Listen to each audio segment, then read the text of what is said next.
Okay. Good evening, everyone. Firstly, I need to apologize for my voice. I'm slightly croaky. This meeting is being live streamed on YouTube. So welcome to everyone viewing online. Members who have joined us remotely will not be able to vote and your attendance will not be officially recorded, but will be noted in the minutes. Concerning meeting etiquette, please direct questions and answers by myself as chair. May I ask that you indicate your wish to speak by raising your physical hand. Those online should raise their virtual hand. For the benefit of members of the public and press, can I ask that all attendees say their name and role when speaking for the first time? May I also remind members and officers to speak up clearly in the chamber so that the clerk and the public can follow discussion. Thank you. Concerning the order of the agenda items, I plan to take the agenda items in order as published and close the meeting at approximately 9:30.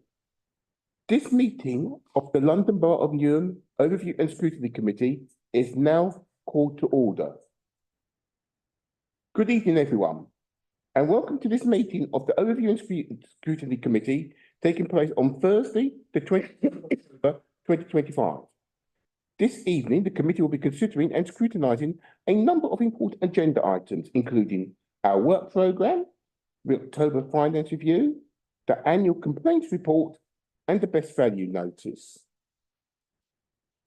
I thank all members, officers, and members of the public for attending and look forward to a constructive and engaging discussion. We have a full agenda, and I request that questions and answers are kept informative and succinct. Before we proceed, I would like to introduce the members of the committee. With myself. I am Councillor Lester Hudson, Chair of the Overview and Scrutiny Committee, and the member for Wall End Ward. Now we invite each of the other members to introduce themselves in turn. Councillor Susan Masters, Councillor for East Ham South and also Chair of Health and Adult Social Care Scrutiny. Lakmini Shah, Councillor for East Ham South Ward and the Chair for EYCPS Commission. And I'm also a member of the GMB Union. Okay, we'll come to that. Okay. Hi. I'm again, a lot of them in the Jersey government. I'm with Caroline, Councillor for Forest Gate. Hi, everyone. I'm Councillor Newham. Right. Membership. Agenda item 2 concerns membership, including apologies for absence and notices of substitution. Are there any apologies for absence or substitution notices received from members of Overview and Scrutiny Committee? Chair, we have apologies from Councillor Paul and Councillor Colleen Lee. Okay. Apologies for absence of commission members. Members, would that be noted? Noted. Noted. A bit more enthusiasm. I know it's a dark evening in October. Declarations of interest. Declarations of interest are published on the Newham Council website. From abundance of caution and in the interest of transparency, are there any declarations of interest from members of the Commission for any item this evening? I'll start off first. In relation to the finance review, in relation to adult services, my father has a care package and I'm also a member of the GMB. In relation to the same item, I'm a member of the Unison Union. I'm a member of the GMB Union, Chair. I'm a member of GMB. Okay. And I'm sorry, Paul, I'm at slight disadvantage. You need to introduce yourself. Thank you, Chair. Paul Leslie, co-opted member. Very good, and apologies for not noticing you, Paul. I'm always difficult to miss, Chair. Thank you. Okay, right. Are those declarations of interest that are noted? Thank you. Minutes. The next item is to agree the minutes of the meeting held on the 16th of September 2025. Consider the minutes of the 16th of September 2025 and any proposed amendments. No proposed amendments? Right. I move that the minutes of the meeting of the Overview and Scrutiny Committee held on the 16th of July 2025 to be agreed as a correct record. Agree. Agreed. So do I have a seconder and it's all agreed? Okay. Right. Agenda item number 5, work programme. According to statutory guidance, work programming is key to ensuring that scrutiny function is focusing on delivering work relevant to an authority. Our work programme is therefore developed to align with organisational priorities whilst retaining flexibility to accommodate any urgent issues which may arise during the course of the year. I'm inviting members to review the committee's work programme and confirm items for the next meeting.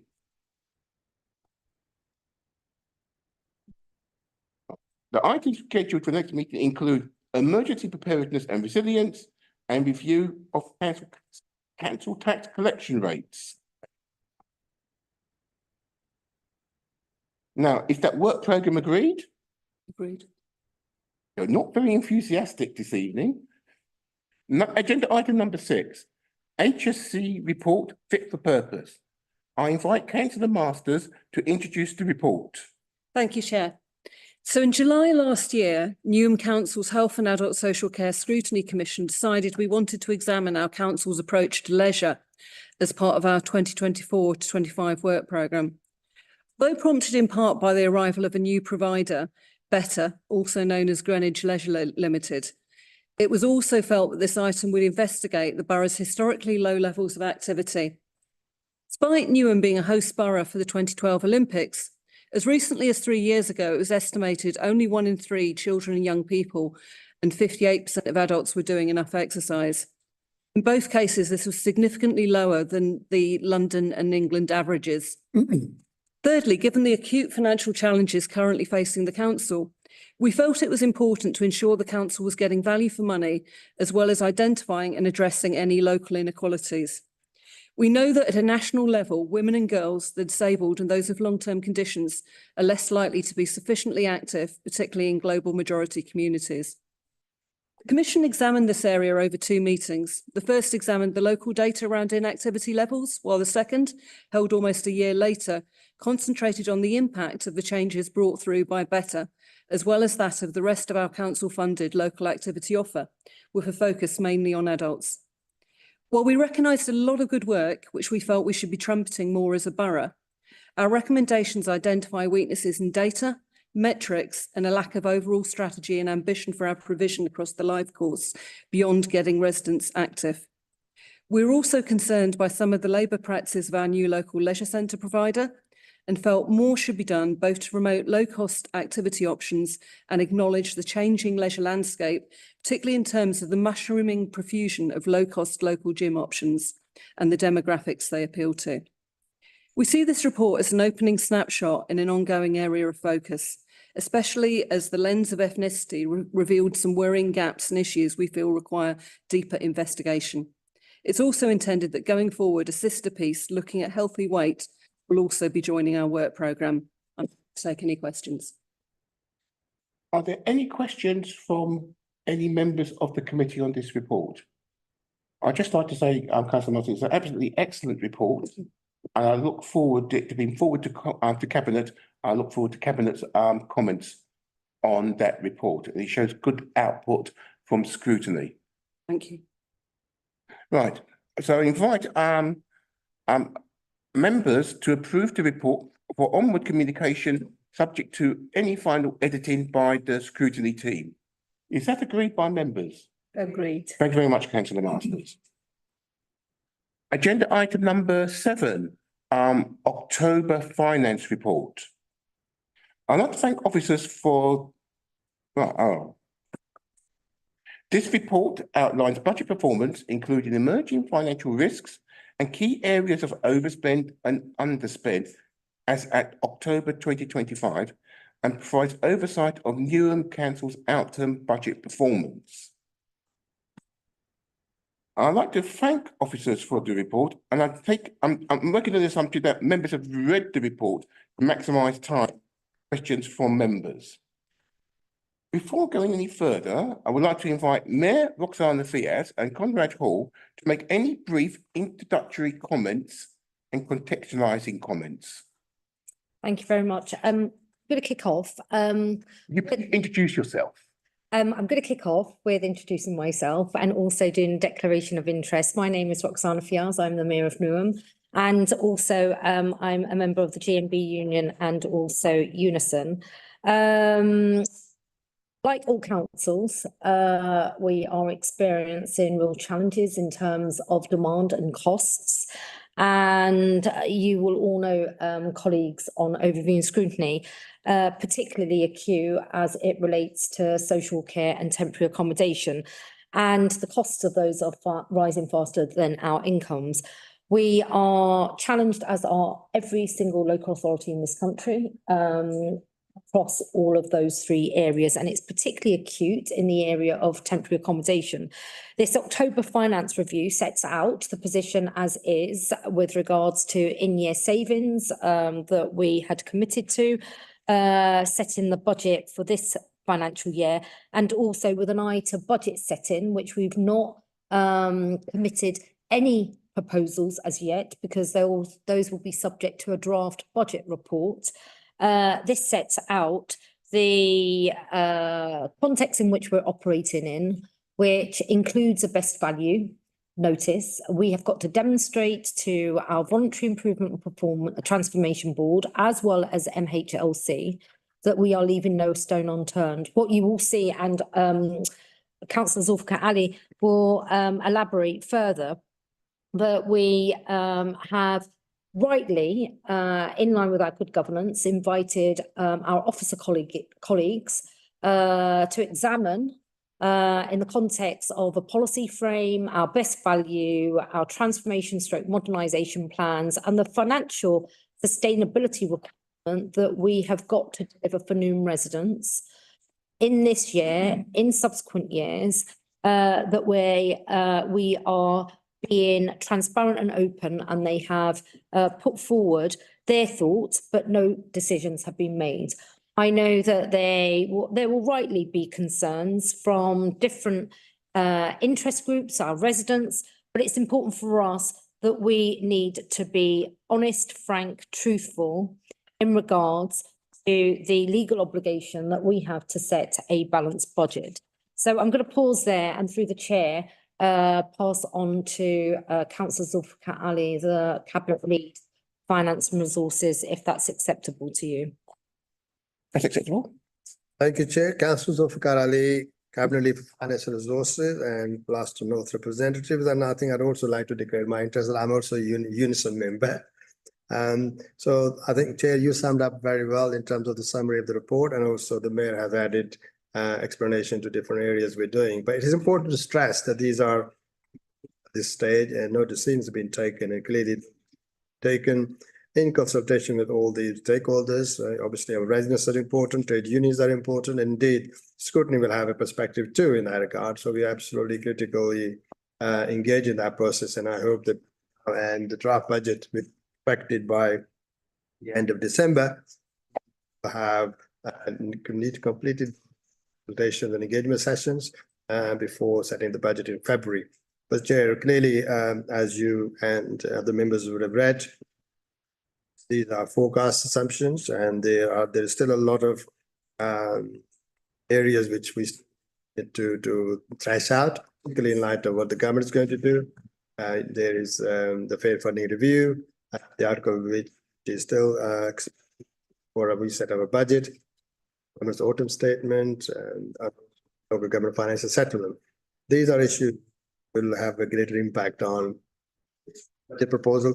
As you would have noticed, the biggest impact in terms of pressure is the temporary accommodation. And you may have also seen another paper at the Cabinet agenda today, which sets out our extensive and comprehensive action plan in order to reduce the temporary accommodation cost, both by reducing demand,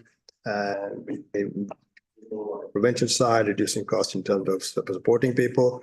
And those forecasts have also been included in the medium-term financial strategy.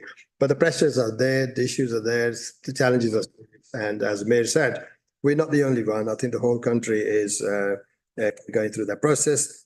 In fact, the LGA are saying that at least 1 in 6 councils will be going to exceptional financial support during the next year's budget process. These are big challenges, but ultimately serve the residents. And with the support of residents, other stakeholders, indeed, and the work the scrutiny will be undertaking will be finalizing the budget at the end of December to approve the final one in February. But there are challenges, and as you will see, accordance with our assurance to the Newham Transformation Improvement Board, that we will not leave any stone unturned. That's why then between now and December, we will be each and every one of those to look at the consequences of those, the impact of those, and risk of those, and make sure that whenever we finalize the final budget is durable, it's balanced. I'll leave it there, Chair, and there'll be questions. I don't know whether Conrad wishes to add anything. Would be helpful, Chair. It'd be helpful if you have any comments, yes. Thank you, Chair. So my name is Conrad Hall. My job title is Corporate Director of Resources. I'm the Council's statutory Chief Financial Officer. Thanks for the opportunity to attend tonight. There's lots in the report that's important that I could speak to. It contains information about spending against current year's budget, substantial capital programme, borrowing against that and how we manage that, spending on the housing revenue account or dedicated schools grant, and all of that I'm simply going to pass over because I understand is likely to be on the process for setting the council's general fund budget and council tax. But I'll just emphasise that there's a wealth of other information in the report. I do need to emphasise, I think, the scale of the challenge. You'll see in the report that we estimate gap of something like £53 million next year, rising to £90 million over the next couple of years after that. Those are estimates. Everyone will understand, as has been mentioned, government funding, for example, has not yet been confirmed. Some of those numbers will change a bit, but clearly the scale of the challenge is not going to become significantly different to what is set out in here. For the avoidance of doubt, we're relying on the government's exceptional financial support scheme, which in the simplest terms I can think of to express it, means that we're relying on the proceeds of asset sales to cover day-to-day expenditure. And it's only necessary to state that, self-evident, it is plainly not sustainable. It is true that there are issues across the sector. We are not the only council in this position by any stretch of the imagination, but it remains the case that our job must be to do everything we possibly can to reduce and, if at all possible, eliminate that gap over the medium term if we cannot achieve that in the next year.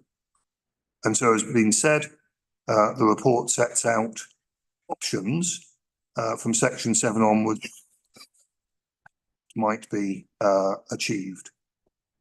And to emphasise again this point, these are options. I would say that it is essential to be able to see, well, in order to have a conversation about what we should do to address those challenges, we have to start by see everything that we could do. It's not a final list.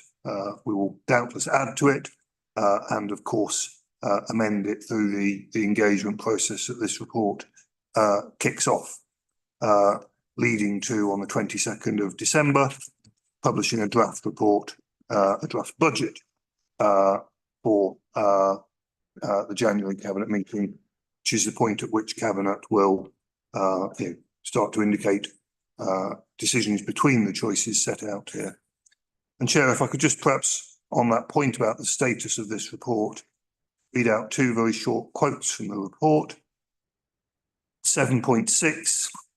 This is a full list of the options being considered stage, published here for transparency, early political consideration and engagement with all stakeholders.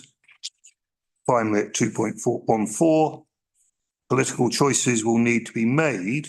Draft budget, as I say, will be published at the end of December, in order to strike the right balance between financial and legal obligations and the expectations, needs of Newham's residents. So I hope just emphasises again the important point about what this report is and indeed is not at this stage. I hope that's helpful, Chair. Thank you very much, Conrad. Any member? Councillors? Okay, starting with adult social care. You're talking about 40% of short-term placements in residential and nursing care progressing to long-term or permanent placements. How does this sort of benchmark across London, and how does this compare to previous years? I don't know if other colleagues can help me out with that. I don't have a precise answer to that. We have not come, with the whole management team or indeed with officers on each individual service area. There will be the opportunity for detailed scrutiny in the period between now and when the budget is set, at which important questions like that can be gone into in considerable detail. The general point, of course, you're right, we should be using benchmarking to assess how effective our services are.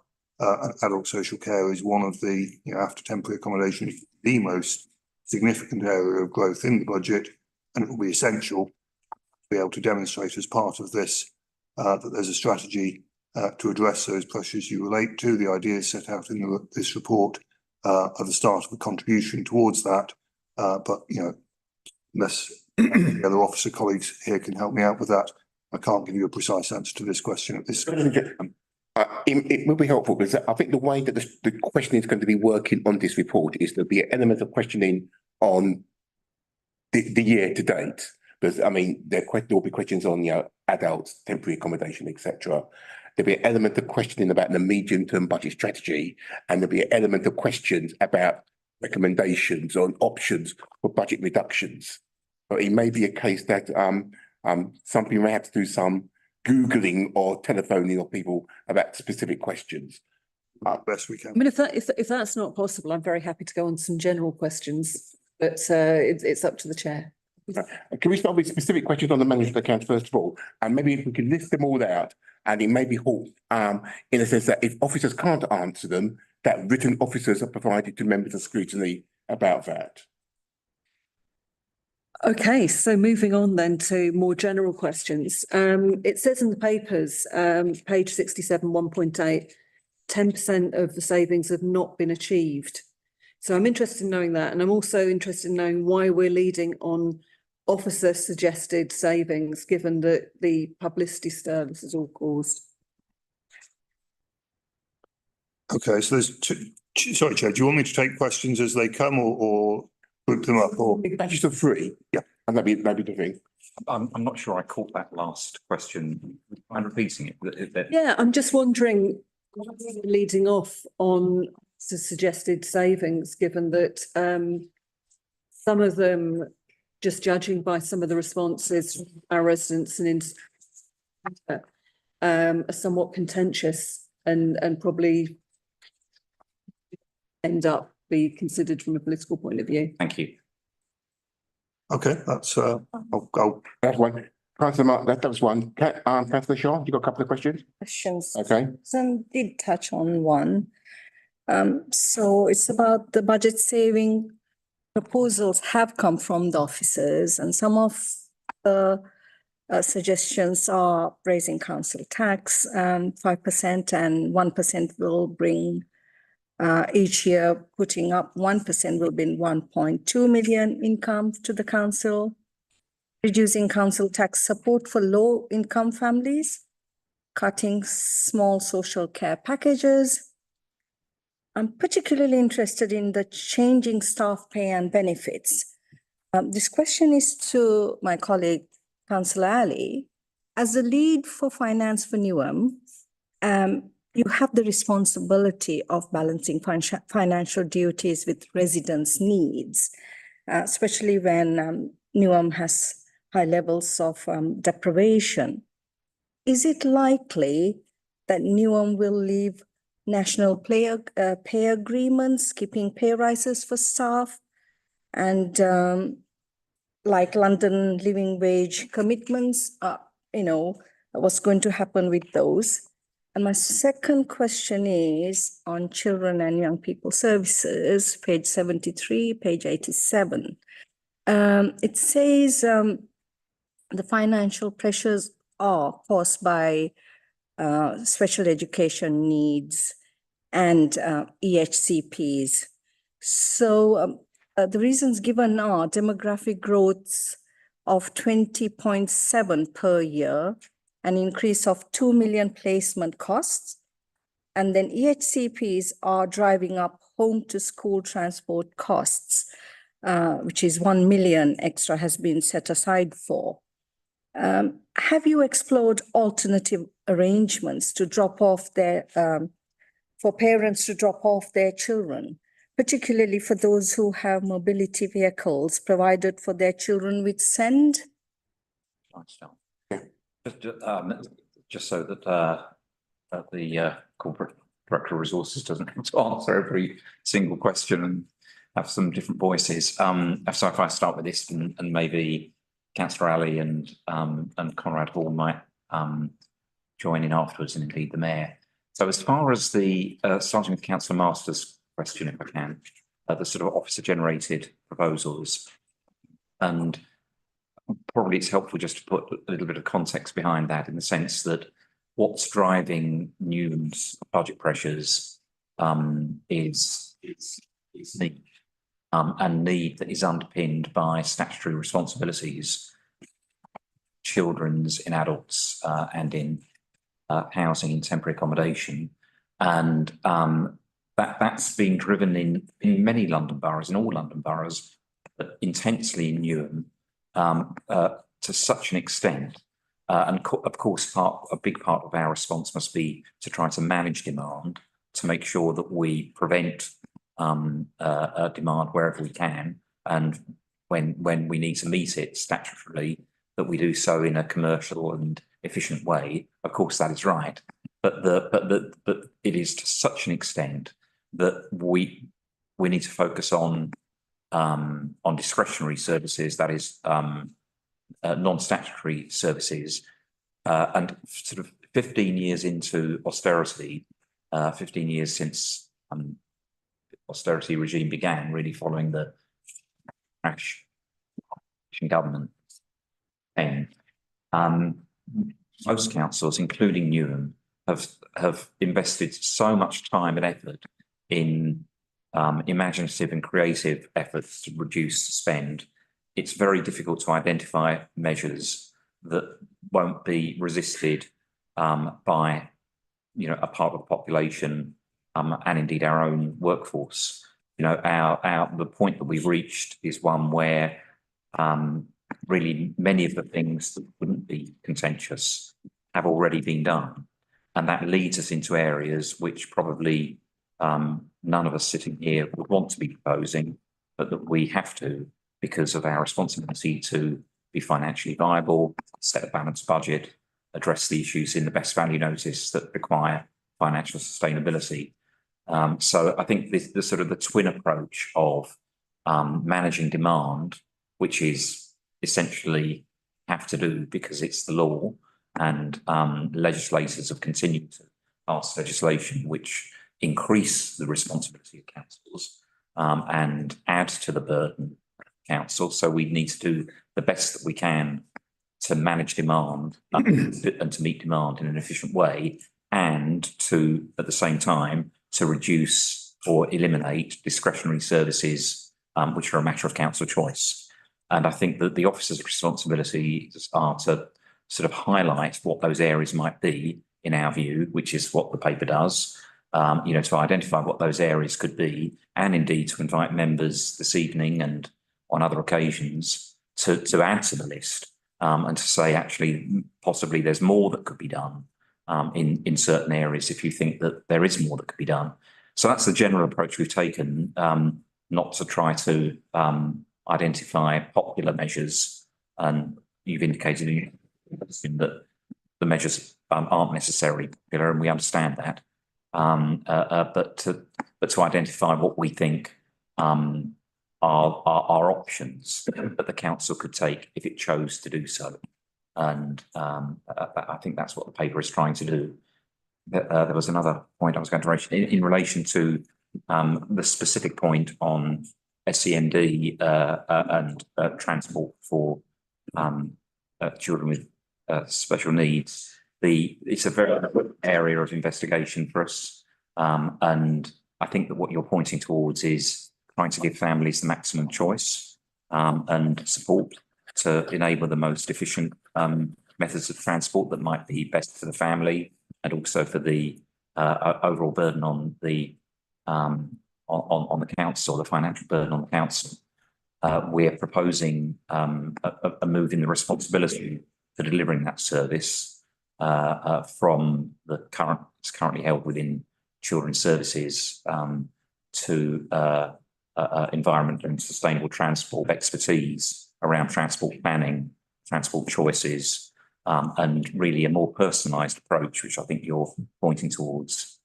So absolutely, that is something that we understand that we've got scope to do, and we will be doing as part of this budget process. Maybe if I just was there. Chair, would you like me to add responses? I think I've written down other questions, and if I've missed any, I'm sure I'll be reminded of them. Obviously, I endorse everything that Paul has said there. Councillor Masters, you pointed out correctly that in the current year's budget, 10% of planned savings are not achieved. There is a risk of slippage. You're right. I mean, you know, obviously, myself and everybody in the room would be happier if that figure was 100%. I think one has to be realistic. You know, no budget ever achieves everything that it set out to do.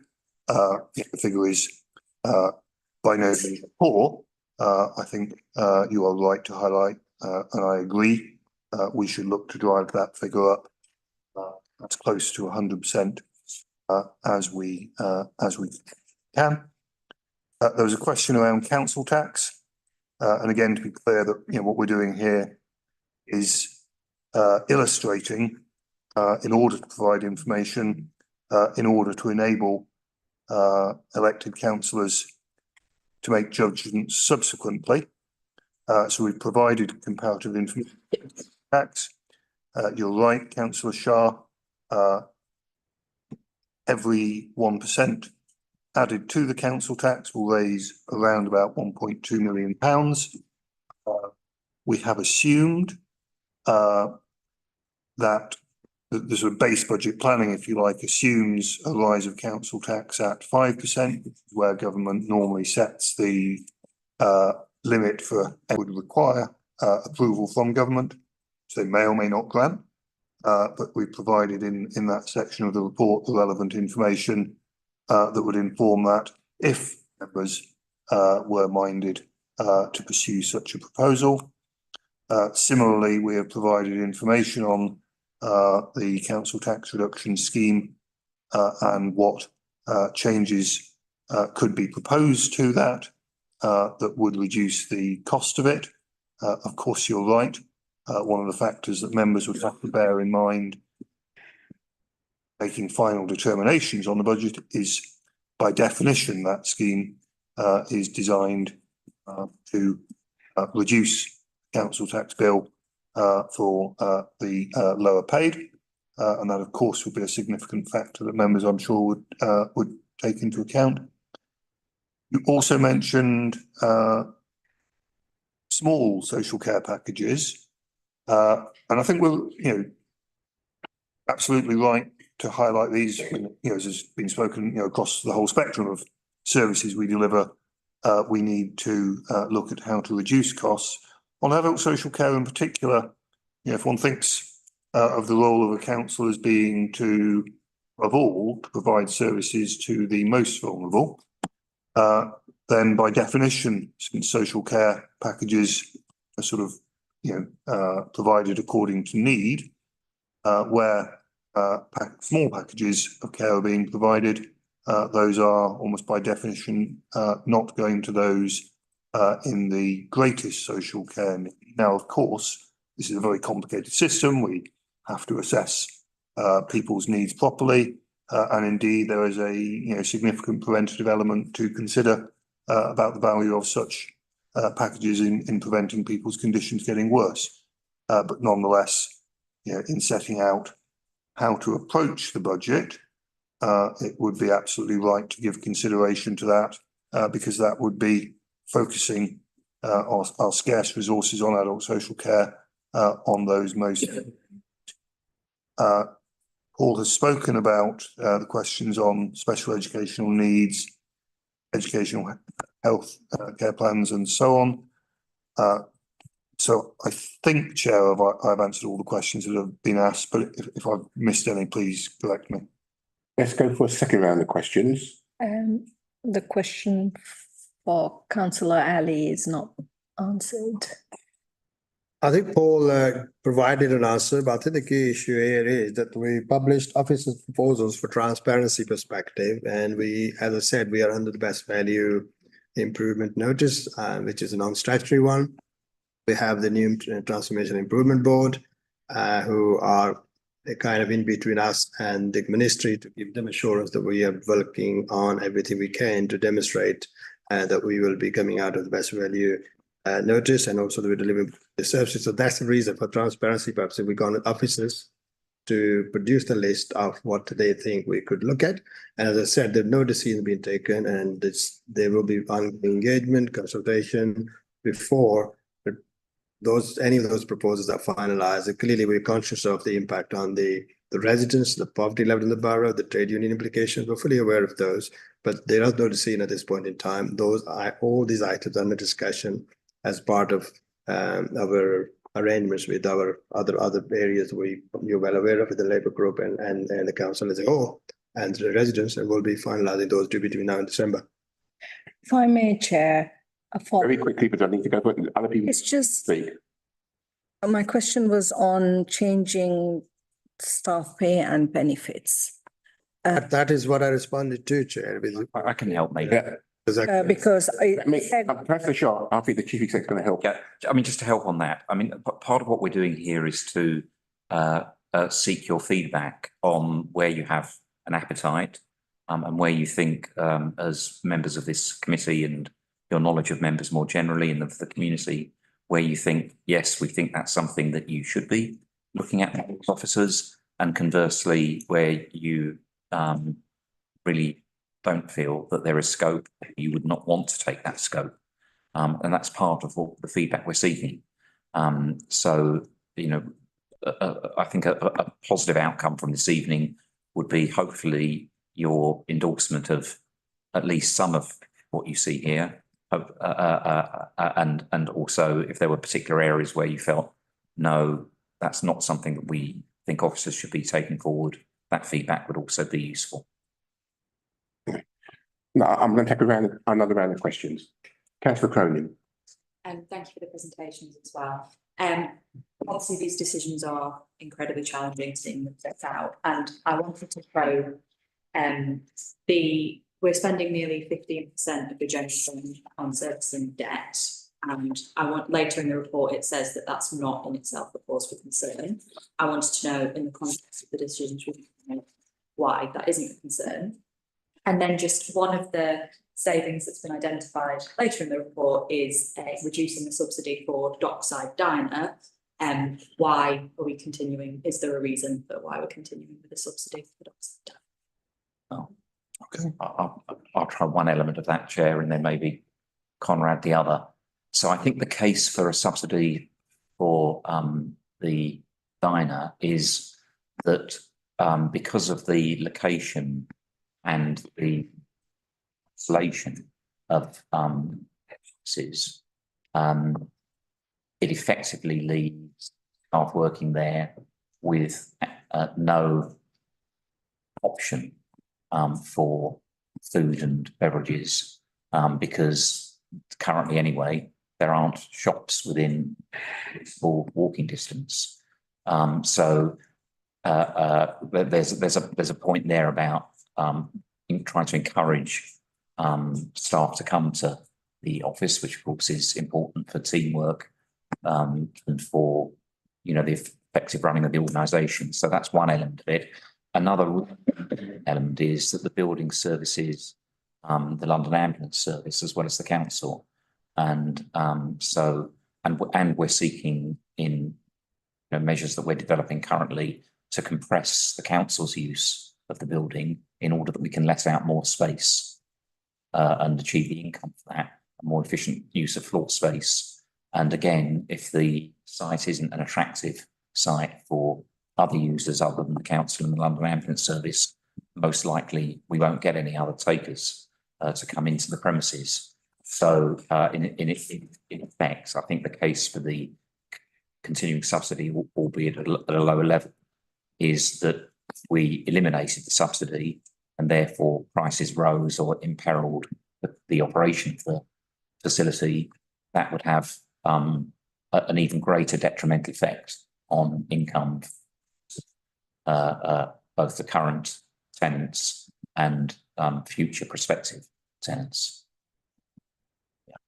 Thank you. So, I mean, the question on debt is a great one, and could merit an hour or more scrutiny on its own. Just to sort of reference it, so paragraph 4.9 of the main report, the figure of had under 15% spent on finance is a reference on EMSS, the Treasury Management Strategy Statement, has a lot more detail in there. I mean, I think the interpreted the broad thrust of the question correctly. Why is this not a concern? Well, there are several factors. Partly, that debt is being incurred on, or rather, the cost of servicing that debt relates to assets that the council has already spent money on in a good purpose. Roads, leisure centres, assets that residents use and value.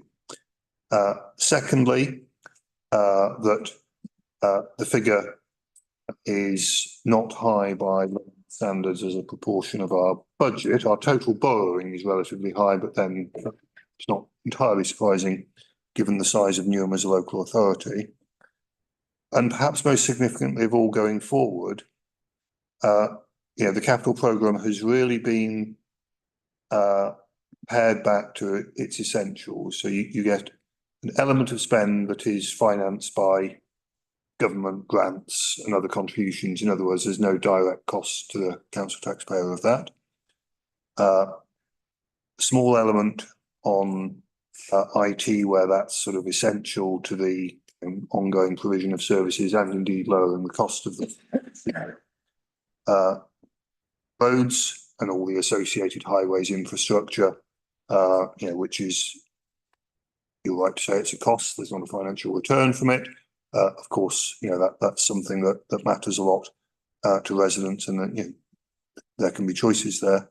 And critically, most of it, the significant majority of our capital programme going forward is on housing in one form or another. Acquisitions in order to cut the cost of temporary accommodation that pay for themselves over any reasonable time frame. There's always risks associated with property, of course there are, but capital's being deployed to cut costs and indeed take residents out of very unsatisfactory temporary accommodation. It's being spent on large-scale regeneration projects, which I know there's a lot more to those than housing. They're about communities and places, but they are also very much about housing. That's what drives the cost of them. But of course, housing, unlike the other assets that I've mentioned in this, one derives an income from it. In my sort of accountancy world, there's a big difference between taking on debt to build and acquire housing, where the cost of that is actually met by your rental income from it. And indeed, you've got an asset that in future, should you so wish to do so, you could sell.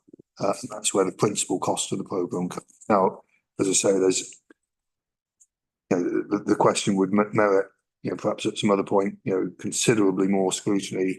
I'm not for a moment suggesting that those housing and regeneration schemes are risk-free. Far from it. They are complicated, risky, but there is also a significant prize for them in terms of council financially cutting costs of its temporary accommodation bill.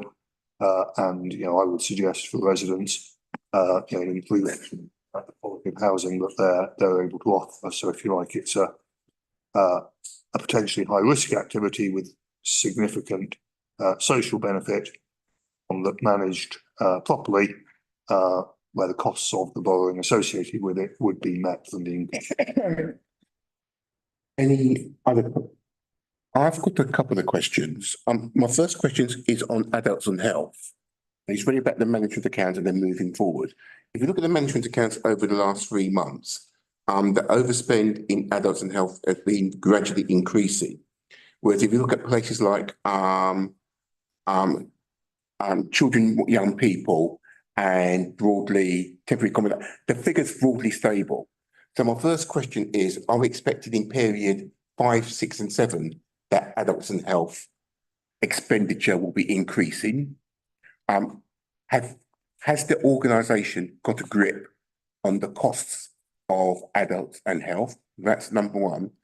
Number two, it's about the movement of people from children's to adults.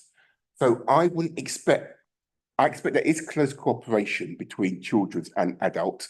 And so therefore, in terms of the volume movement, that element, there shouldn't be any surprises, I would have thought, in terms of your budgeting. That's number one. And then number two, in terms of older people, more people will be coming on. That's number one. But two, more people will be passing. And number three, in terms of adult services, and I look at, you know, the physical support, presumably a number of these people won't be in public housing, but will actually own their housing. And I think of my neighbour who moved to is it Morning Hall in Witter Road, and there was a charge placed on her house. So how effective is adult services in managing that process and making sure that they're clawing back that money?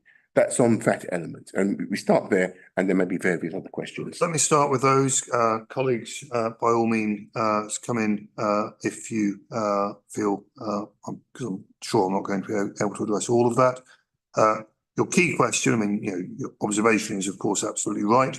The overspend in adults has been increasing during the year, and that is different to the rest of the council, where the figures largely have stayed the same or improved somewhat. So you're right to highlight that as a concern. You know, we have noticed, and so of course it receives attention. Of course, it is a complex system. You know, depending on a number of other providers and, you know, agencies such as the NHS and so on. But I mean, yes, you know, a great deal of attention is given to that. You know, if at the heart of your question is, you know, should we be looking even more closely at that? You know, I would agree, and we have been thinking about how we can provide further assurance there. Can I just as a follow-up, I mean, as you can tell, I'm a bit of furniture, so I've been around for far too long. But I do recall a number of years, about 4 years ago, a budget process where adults offered up 1.5 million and children's offered up 1.5 million. The children's element was free school meals, and there was uproar. The adults element that they offered, and it was taken, and that was actually growth. I remember it was Colin Ansell who actually says, we don't actually need the growth. Now, I know 4 years ago, a lot has changed, but has something fundamentally changed in adults that it was financially stable for a series of years, but now costs seem to be escalating? I think some of that goes to some of the wider points you have made. So if I skip your question on the transitioning of children to adults for a moment, and I will come back to it. And, you know, one has to put this delicately as you do, Chair, but fundamentally, the costs of demography in adults are driven by increasing need, either as more people come into the care system or as they have more care needs, or a combination of the two. And at the other end of that, sadly, when residents receiving care pass away. And it is certainly an observable trend since the pandemic, not just in Newham, not just in London, but as I understand, nationally, that there has been a significant increase in the numbers of people coming into the adult care system, and generally, and this is a generalisation, there will be differences, increases in the level of need faced there. So it's right that it should receive significant scrutiny, as I say. Second only to temporary accommodation, this is the area of the budget where we are, looking to have to recognise further additional costs, and it would absolutely warrant further more detailed scrutiny, with the officers from that department here. Just to address the other 2 points, yes, there is close liaison between the two departments. Generally speaking, and just speaking strictly financially here, when someone in receipt of a care package passes the age of 18, or sometimes it might be slightly different ages according to the exact nature of the system, entirely in isolation, that can be a reduction in the cost of their care package, because the education element tends to start to fall away. But there are other complexities around that, but all of which are taken account of in the budgeting. But yes, the two departments liaise closely on that. I'm sure there is always room for improvement, as there is in many things. And finally, your point on where residents pay for all or some of the cost of their own care, often not by a direct financial contribution, but as in the example you gave, Chair, in having a charge placed on the assets they own, most likely their home, to pay for the costs subsequently. I know that Newham has, perhaps not surprisingly, given the demographics of the borough, a relatively small proportion of such self-funders, as they're sometimes referred to in the system, compared to other parts of the country that are more affluent and therefore have more people who meet the financial tests for that. But there are absolutely systems in place, again, to recover such monies. Sometimes it does take several years, of course, to recover it through a charge in the property. So it's lower numbers in Newham, the population, than in other parts of the country, which is not surprising given the demographics of the borough. Paul Leslie. You're muted, Paul. Thank you, Chair. So I've got a few questions, but I'm really going to drill down into one, I think, which is on page 42.8.1 around the shortfall in terms of housing and income collection. I'd certainly want some more information, given the challenges that we've got with TA. I can see that there's an issue around the number of units that we were expecting and the final number produced, which has led to a loss of income for that period. Can you explain more about what plans are in place to address that loss of actual units? Will those units come online later on? And is that loss of income just for 25-26 financial year? And we're not expecting that loss to continue in future years, which would, over a 10-year period, amount to almost 17 million if we were to allow that to remain unchecked. So can you talk a little bit more, Conrad, maybe about the plans to address that? Because I would expect the 841 units to be something that we would want to pursue. Thank you.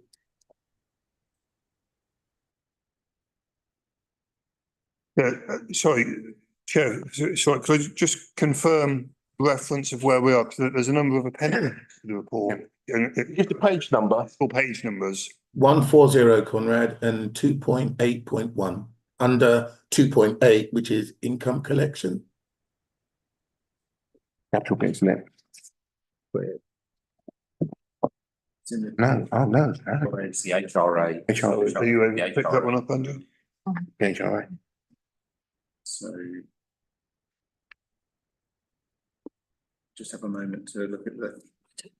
I mean, just while officers are checking the detail, I think this relates to the housing revenue account. So important as it is, it's not the part of the council budget that is under most significant stress. So of course it is a question in its own right, but just to emphasise, it's the council's general fund is most under stress. The volume. And Chair, perhaps if it's all right, could I bring Andrew Ward, who knows that area of the detail better than me, please? Thank you, Chair. Andrew Ward, Deputy Director of Finance. So yes, paragraph 2.8 and then 2.81 is just examining some of the variances within the housing revenue account. So when the budget was set in the HRA business plans of the annual budget for the HRA, it's forecasting a number of new homes within the HRA, and then the homes are out. The rental income comes in against that budget, but there's an income shortfall in here because the number of homes or number of new units really is less than originally anticipated in setting that budget. I believe those new units will come through as planned, but later than originally planned when that budget was set. Are you happy with that answer, Paul?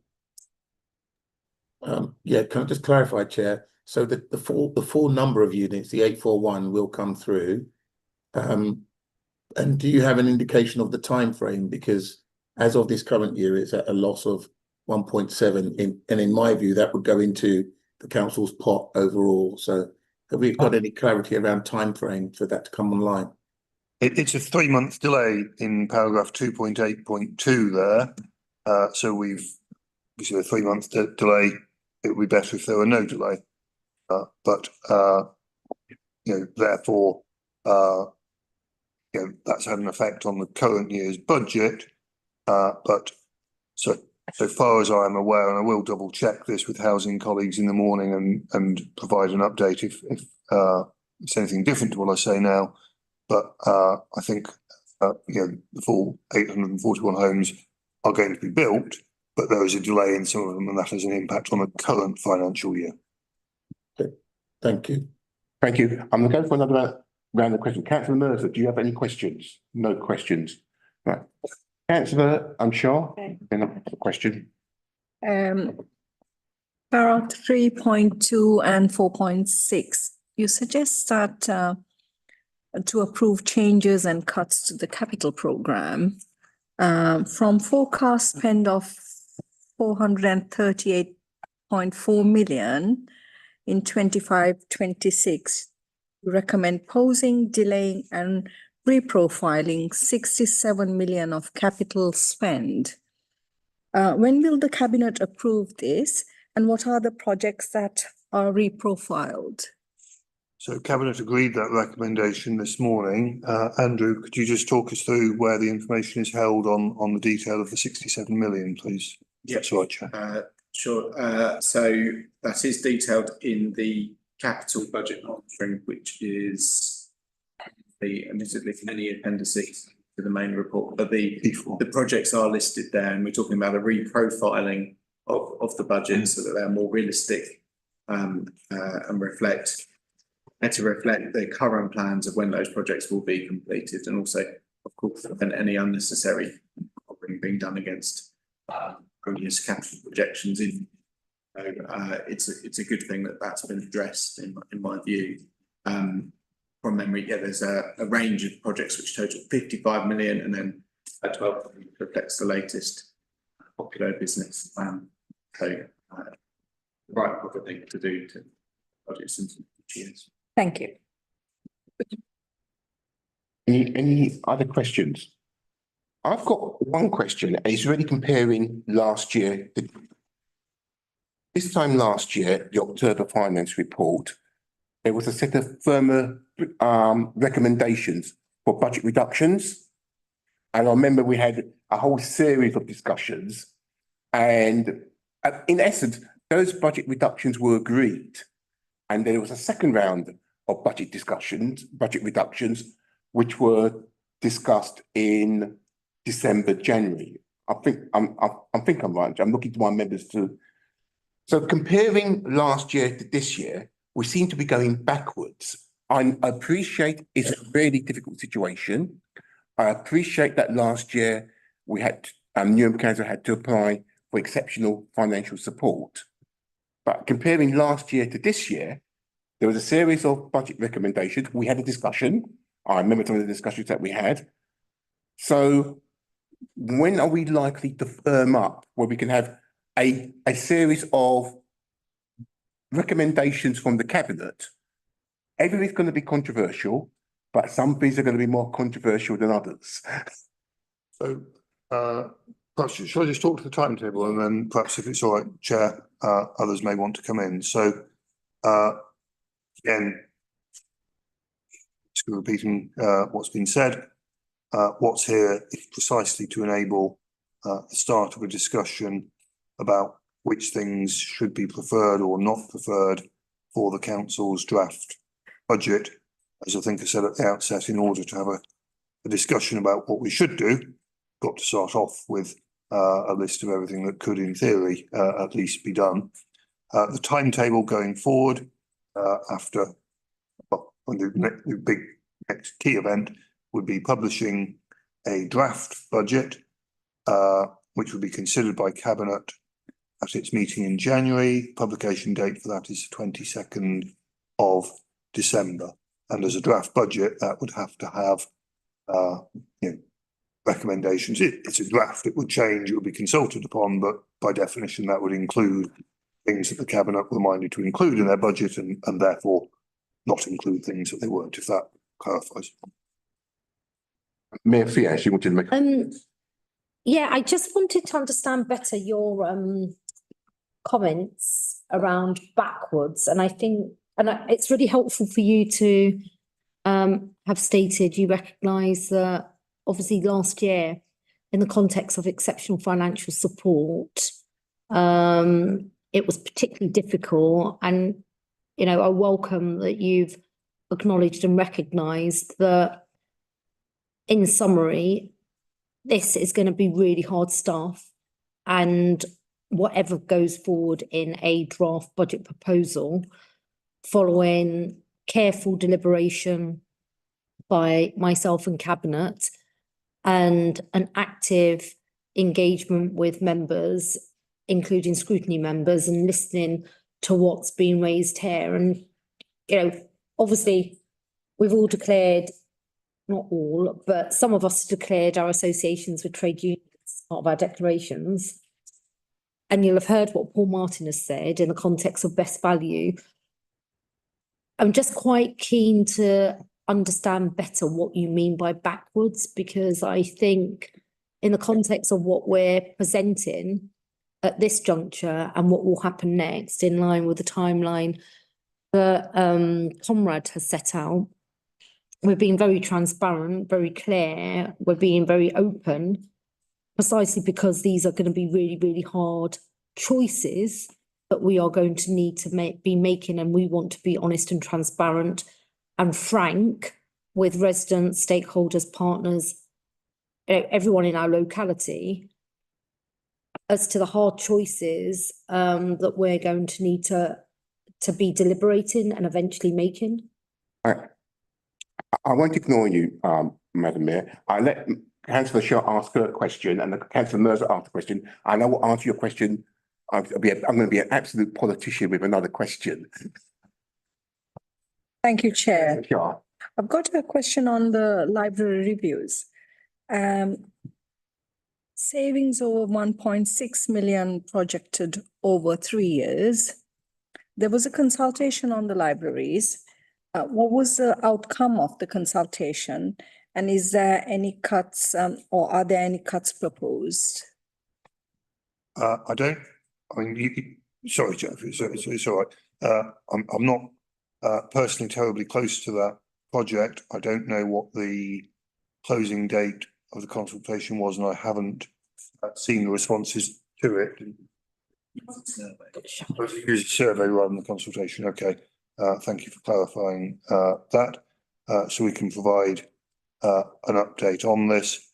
Just to be clear, that is a proposal included in the budget council voted on last year. So the survey would have been designed to understand the best way to implement that and to understand feedback that should be taken into account and so on. But I'm afraid I don't have the detail of that or the officers from that service to answer that in detail. Okay, thank you. Can I just answer that very briefly? I mean, exactly as Conrad said, I expect at the stage that officers are at is evaluating and analysing feedback from, as Conrad said, it wasn't a consultation on precise options like library closures. It was a broader and more sort of high level consultation, but I haven't yet seen the results of it. I mean, I would expect that, you know, from everything I've seen and heard in Newham and indeed elsewhere, that people feel quite strongly about the library service and generally a very supportive library service. And I'd be very surprised if that can come through the engagement process that's taken place. So the medium term planned saving is ambitious in that context. There's no doubt about that. And it'll be hard work to achieve it, but it does form part of the medium-term financial strategy, and therefore it must be done.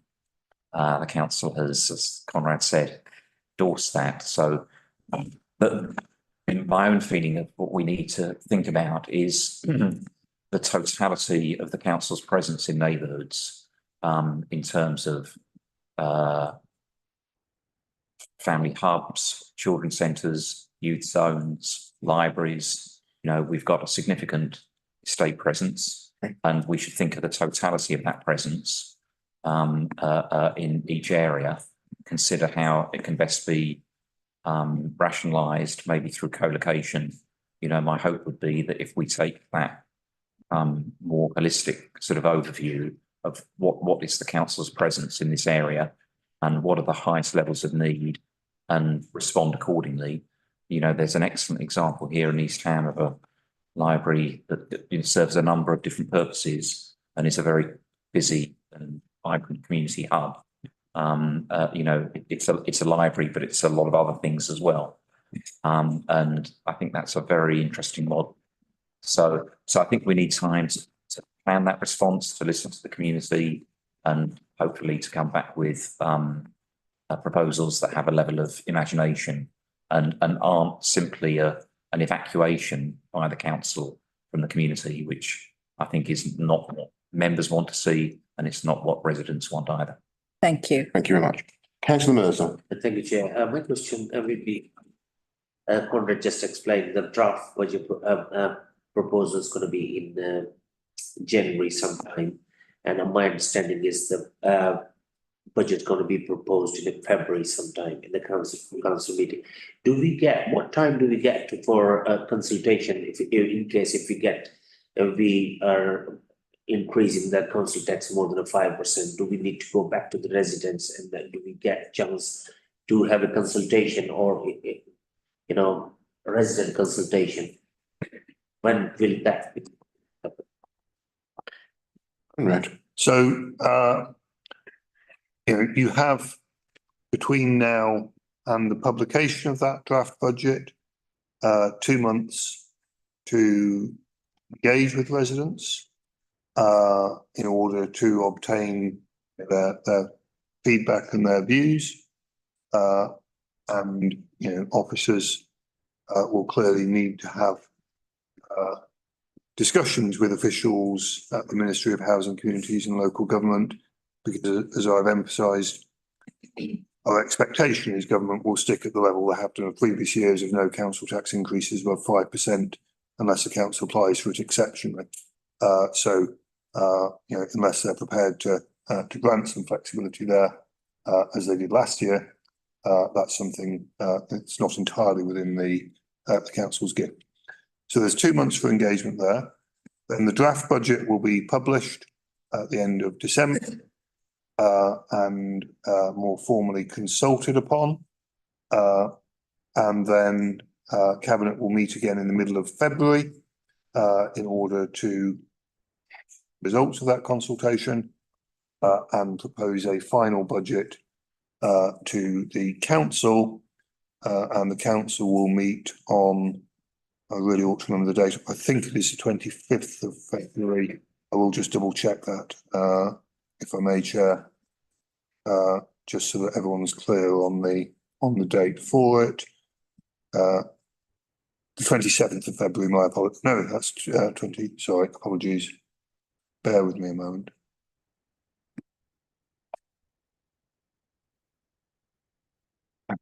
It was the 26th of February, will be the date of the final council meeting at which a budget and council tax must be set. So there's, in total, 4 months between today and then for all these decisions to be discussed in various formal and informal ways before final decisions are taken. Thank you, Conrad. So for the Go for that question. yes. Just want to find out, because the budget gap is nearly 50 million is being proposed. Are we going to go for a central government for extra exceptional grant again, like last year we've been given support for central government? Are we going to apply for it, or are we going to look for the cuts? So, I mean, we've had informal discussions with MHCLG. Clearly, current time, we have not identified sufficient options to close that gap, even if they were all agreed, and as clear from this meeting, many of those would be contentious, and members will have to make difficult choices on those. So we have not applied to MHCLG in respect of exceptional financial support. We have discussed with them, at least the possibility that we will need to do so. As I said at the outset, our job must be to do everything we possibly can to avoid doing that. And if we can't manage that this year, we should be trying to get there over the medium term and to reduce that ask as much as we possibly can do.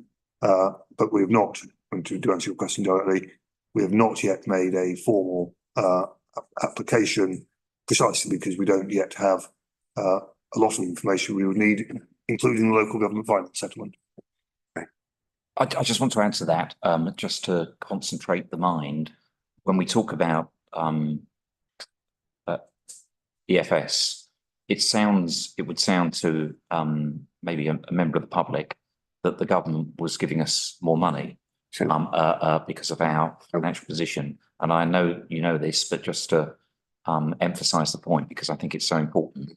That is not what the government's doing. It is permitting us to use the capital from the sale of our borough's buildings, land, in order to support the council's day-to-day spending. So, it is equivalent to a household selling its possessions in order to keep its day-to-day spending running. It is quite obviously a short-term strategy.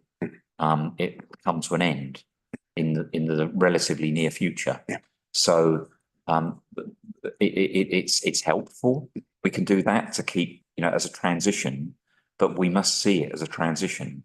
And our goal must be, we are reducing our expenditure so that ultimately we're not in need of this anymore. And that's the nature of the challenge that we've got. If we don't achieve that, then, we face currently oblivion. So it is absolutely essential to see this time as a time for change and transformation, and regrettably a reduction in our service offer and our spending. It's a transition. It can't be a long-term plan. Councillor Cronin. Yeah, one of the options identified in the officer is increasing the charges. But in the report here, it says that last time we tried that, planning, libraries, community centres, fair play centres weren't able to implement those changes in time for the 1st of April. So my first question is, do we know the reason why they weren't able to implement that? And the second is, are you reasonably confident that we can overcome those problems so that the option in the officer's report would actually represent the saving? I mean, I'll probably take those questions in reverse order, if that's all right, Chair. So to the second point, yes, there is obviously, of course, a timing thing, and we'll take account of that in the budget. You know, sometimes, if the budget is, it must be for a local authority confirmed at the end of February. Always possible to implement all of those things by the 1st of April. So we will, if that option is approved, variation of it will sort of profile that accurately in the financial plans. And yes, some lessons have been learned about the sort of practical implementation in a couple of services like the ones that you highlight, to make sure that if the option were to be selected again, it can be implemented. Okay. Councillor Sharp, do you have another question? It's going to be very brief. Another question, if I may, please. Very brief, please. It's on the TA action plan. It aims to save, says that in the TFS 6 million. When did this action plan come into force? And apart from the lower nightly TA rates, what other methods have you looked into bringing the TA budget to a minimum?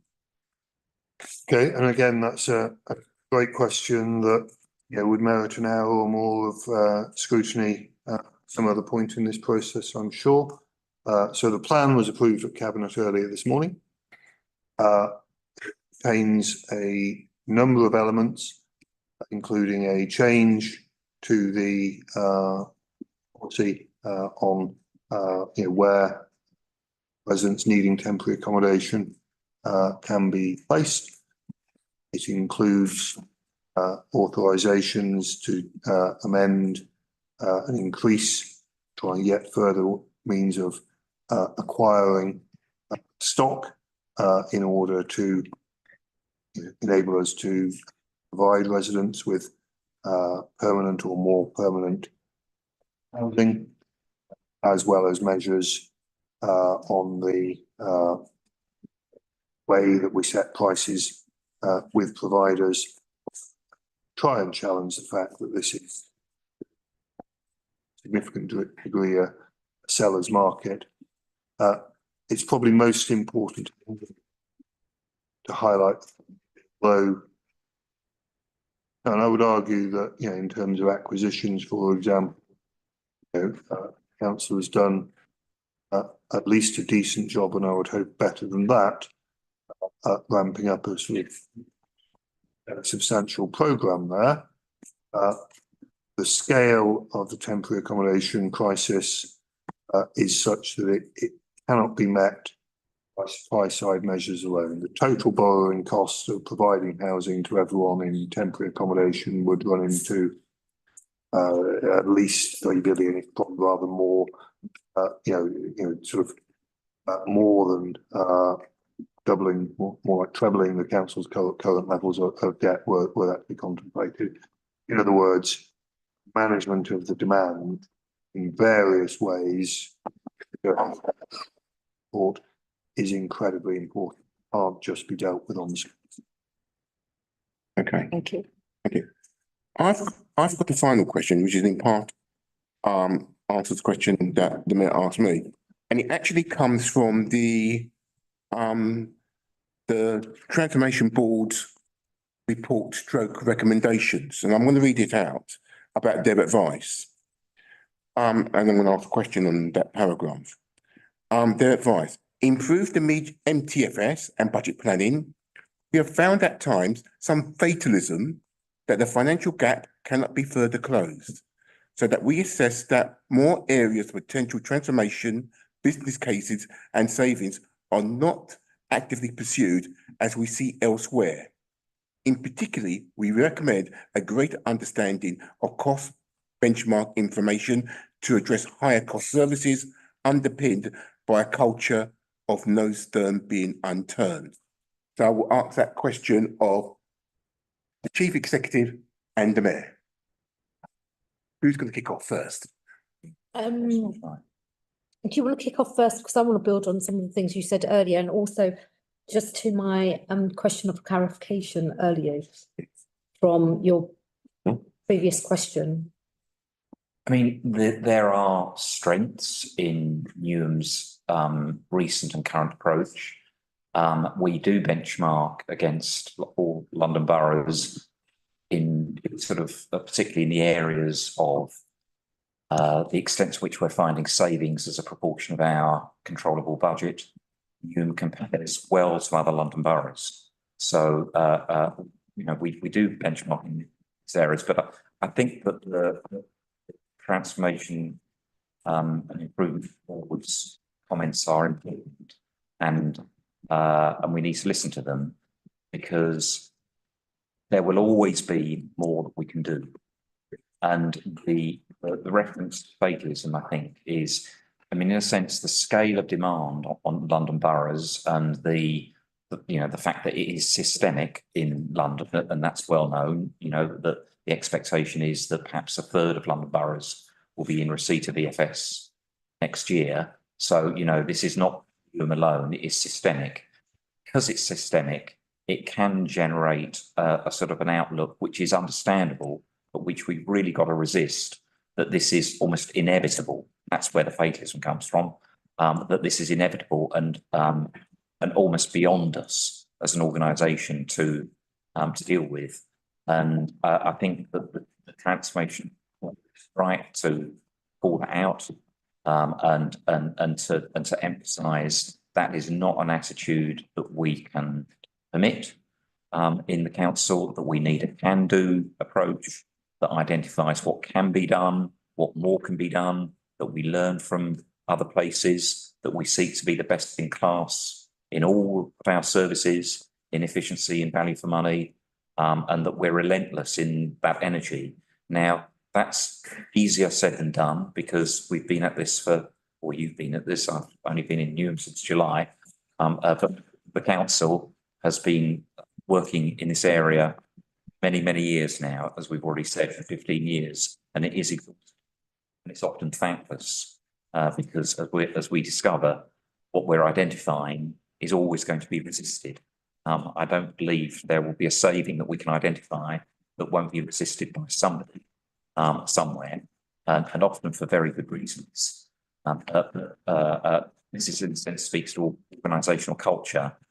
We do need that creativity, we need to, positivity about what more can be done, and to avoid any sense at all, internally or externally, that in a sense we're just accepting the situation. So I think that was a fair for the board to point that out to us, and it enables us to correct what might otherwise be a tendency. If he has. And just so that I'm clear, you'd like for my views on the board's description and what? Yes, the fatalism that the financial gap cannot be closed further. Yeah. I think there is absolute merit in any board of that shape and role to be demonstrating that it's provoking and it is pushing the organisation in order to provide themselves assurances. And I can certainly attest over the years, and especially over the last couple of years, in the context of the growing temporary accommodation challenge facing us, and certainly in the context of conversations that I'm having at pan-London level, at London councils. In addition, as a consequence of wearing my data and innovation hat for London councils, it's something that me and the cabinet have certainly been advancing, and we're very clear, we've got to demonstrate that no stone is unturned. And we want to be part of a team, which we believe we are, that is willing to examine all possibilities. And I do think it requires us to reimagine the new model state, as it were, for local government in terms of its architecture. And this is something that I speak about often, because every single local authority in this country, not just in London, not just Newham, is going to need to be thinking about how, in the context of public sector reform, we deliver as councils, as local authorities, those core services and reimagine how others are delivered. And that will include thinking about how we utilise our buildings that we own, as Paul mentioned earlier, over mothballing them and keeping them empty for years. Part of that will be linked to a clear, credible asset management strategy where disposals will have a role, but as Paul has said, you can only do that once. We're going to have to fundamentally rethink. And that's the reason why it's really important that we're honest and frank and open with our residents. There's no point delivering or landing documents that are not being clear and frank and honest with our residents. Thank you very much. I'd like to thank everyone for their contributions. No, there will be further discussions. I've only got a couple of recommendations. The first recommendation is that obviously the Budget Scrutiny Commission, we want to delve into the detail, and so we'll be looking for, from the Mayor and the Executive, their recommendations for budget reductions as soon as possible. One. Number two, I'm going to repeat what I said earlier today at Cabinet about the call-in. In terms of discretionary expenditure between now and the budget, I strongly recommend there should be no additional discretionary expenditure committed and have an agreed budget and an agreed budget strategy to close the budget gap. And that includes subsidised social value rents. That's my recommendation. No doubt the Mayor and Executive may reject it, but I think that is the prudent thing to do. Thank you. Thank you. I think we're going to spend 10 minutes more than 15 minutes more than we budgeted for. I'm be told off by officers about this, and we're going to move on to the next agenda. Let's go through this. I move that those observations are noted. Do I have a seconder for those observations? Thank you very much, Councillor Masters. Thank you very much for this. And we're moving on to the annual complaints report. Right, sure. This report outlines Newham's Council's complaints handling, including regulatory and ombudsman feedback on complaints handling across all services. The report identifies areas for improvement and also outlines where changes need to be made internally, externally, or where structural change is necessary. I'd like to thank officers for this report, and in the interest in time, I'll be taking papers as read in order to maximise the time for questions from members. I should like to invite Councillor Charlene McLean and I don't know which one it is, Conrad Hall or Olivia Shaw, to provide a short introduction or contextualising comments. I invite Charlene McLean to speak. Thank you, Chair. Councillor Charlene McLean, Cabinet Member, President Experience. Apologies for my voice and experience. So, firstly, I just wanted to, this is the first meeting where official meeting reviewing your so here. So this is the Council's 5th annual complaints report, which provides a comprehensive overview of how the Council responded to resident concerns and use complaints as a tool for learning and service improvement. It encompasses essential performance data related to stage 1 and 2 corporate complaints, social care statutory complaints, local government and social care and complaints inquiries. So this year has seen an increase in complaint volume driven by major service changes such as the waste collection, overhaul and in housing. But despite this, our teams have worked hard to maintain performance with improvements in stage 2 complaint resolution and member inquiry response. So the 5 main areas were waste housing repairs, parking enforcement, housing options and housing services. The local government and social care ombudsman completed 40 investigations and found fault and/or injustice in 35 cases from the 206 complaints that were received. This resulted in an official upheld rate of 88%, slightly above the London average of 84%. However, it's positive to note that within those 35 upheld outcomes, the Ombudsman found that in 10 instances, Newham had already provided a satisfactory remedy to the case, either through our own complaint process or during their investigation. This is known as our satisfactory remedy rate, which in 24-25 was 29%, which significantly outperformed the London average of 12%, making them the 4th highest in the capital. Although I'm not denigrating the report from the Ombudsman, it's important to note that from 6,716 stage 1 complaints, only 40 ended up as an investigation, which is a small proportion, less than 1%. I know you said you wanted it to be brief, so I might just end there. I would have quite a bit more to say, but as read. Yeah. Okay. Any member? Councillor Martin. So delays in responding seem to be the most common form of complaint cutting across all the services. What are we doing to address that and improve the quality of our communication as a council? So I think delay in response. If you could introduce yourself, please. Realised as I started. Olivia Shaw, Assistant Director of Resident Experience. So this is my 3rd, I think, annual report that I've done in this role. Delay in responding has been quite consistent, which I know members of the committee are all too aware of. I think there is grateful for the support of Paul in this, an absolute laser focus on at the moment in the organisation around improving that. It is imperative, not just because it represents an efficient way of dealing with these inquiries, but it's actually better for the resident. If we need to apologise, do that properly. If we have to acknowledge that something needs to change, do it properly. Or I think it's an unfortunate scenario where we have to say, I'm sorry, we can't do this for you. Do it promptly. It's better for the resident to do that. So there is a number of things that we've been doing, particularly around changing our case management system, which gives us better insight and reporting on where those areas are that are not, delivering on that, so that we can be really again focused on specific areas that we can address.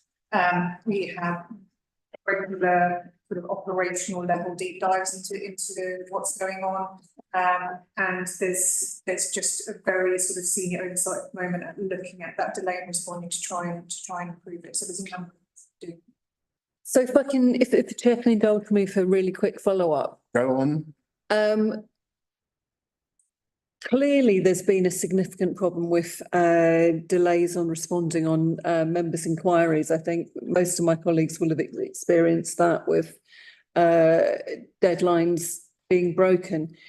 What early insights have you got from the new members' inquiry system about which services are persistent offenders in this category, and what are we going to do about it so that our poor residents are not waiting ages to have their pigeon netting replaced? To give an example from my ward.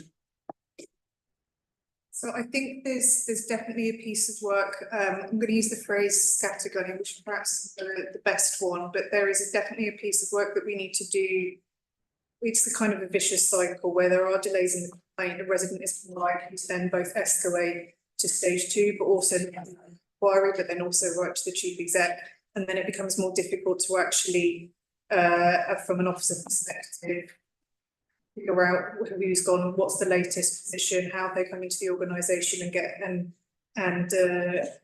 organise a response that quickly. I think it's more likely those types of cases happen in more complex areas such as housing rather than simpler. I appreciate you've given an environment one just there, but it tends to be those more complex, long-standing, long-running cases of sort of social care and housing nature. So I think that's where we need to start as one area that we need to see.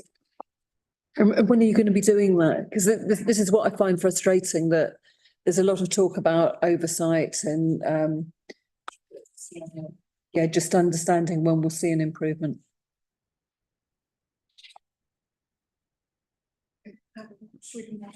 It's something that we're doing every week. It's trying to that. Okay. Councillor Cronin. Yeah, it's a related question. So it mentions that there's going to be a zero tolerance approach to delays. I wonder what that zero tolerance approach looks like. And then just a general reflection on members' inquiries and complaints, which I hope is useful. I feel like if there's anything that needs a quicker response than 10 days, I think all our incentives currently are to email the head of service directly, because they will respond immediately. And so it's, you know, diligently enter our complaints in the members' inquiry portal, and then they go into the ether. Whereas if we do email the head of service, they come back immediately. So I just wanted to feed that back. So if I don't know if it takes emailing all the heads of service and telling them not to respond to it anymore, if that would incentivize, because the take up is only, I see 40% of the new platform. So just feed that. Councillor Rahman. Thank you, Chair. Just want to agree with what Councillor Lee said.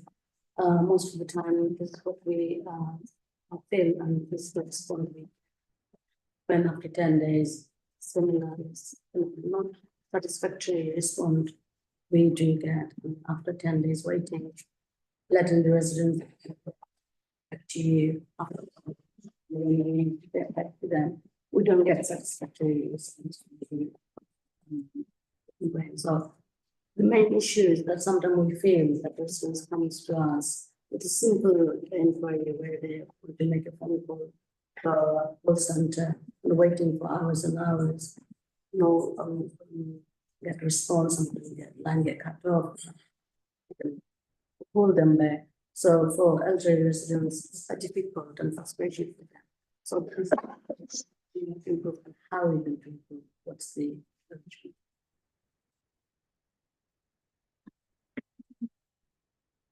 yeah, I mean, just on Liz's point about emailing the heads of service. So when we introduced the new we did point out where it would be more efficient to pick up the phone than to it needs to be but we are urging members to try to use the system rather than to email people directly, just so that it's all logged and can be tracked, etc., and then we can see trend off. But that is useful feedback. That is under a zero tolerance point, perhaps first. I think, I mean,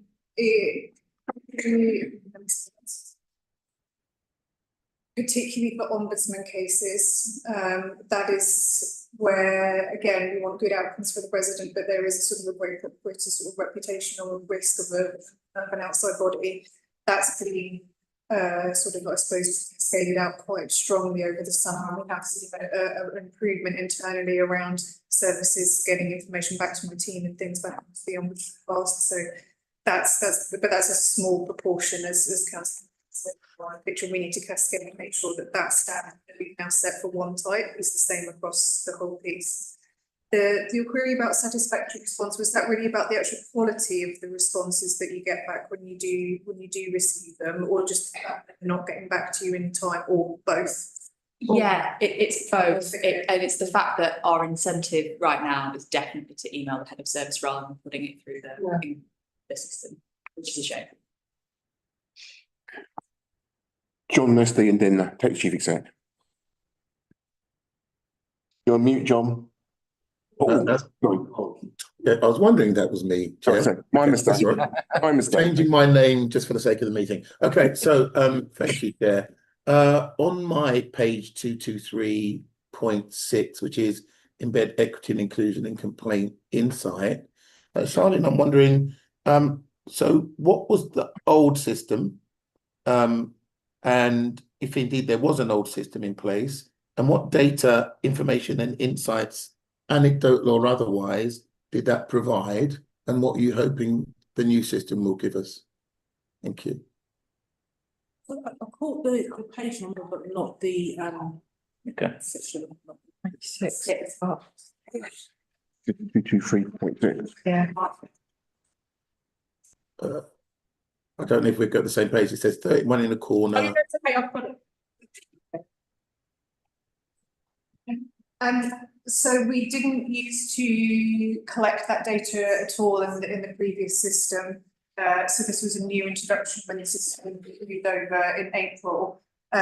We haven't sort of done a deep analysis of that. We're not making residents fill out that information when they respond. So it's not a huge data set at the moment to be able to draw meaningful conclusions.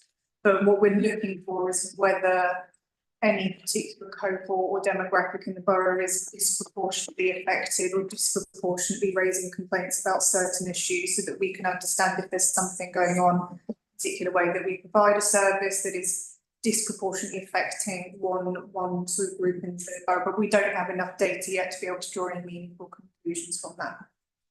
Chair, one supplementary. So for me, that is quite surprising and a little bit disappointing that we hadn't previously captured that data, given the demographic of our borough. But it's reassuring that you've now put that in place, and I look forward to receiving some data that is meaningful and will help shape future services. So thank you. Thank you. To sort of trying to summarise some of what said and add to it a little bit.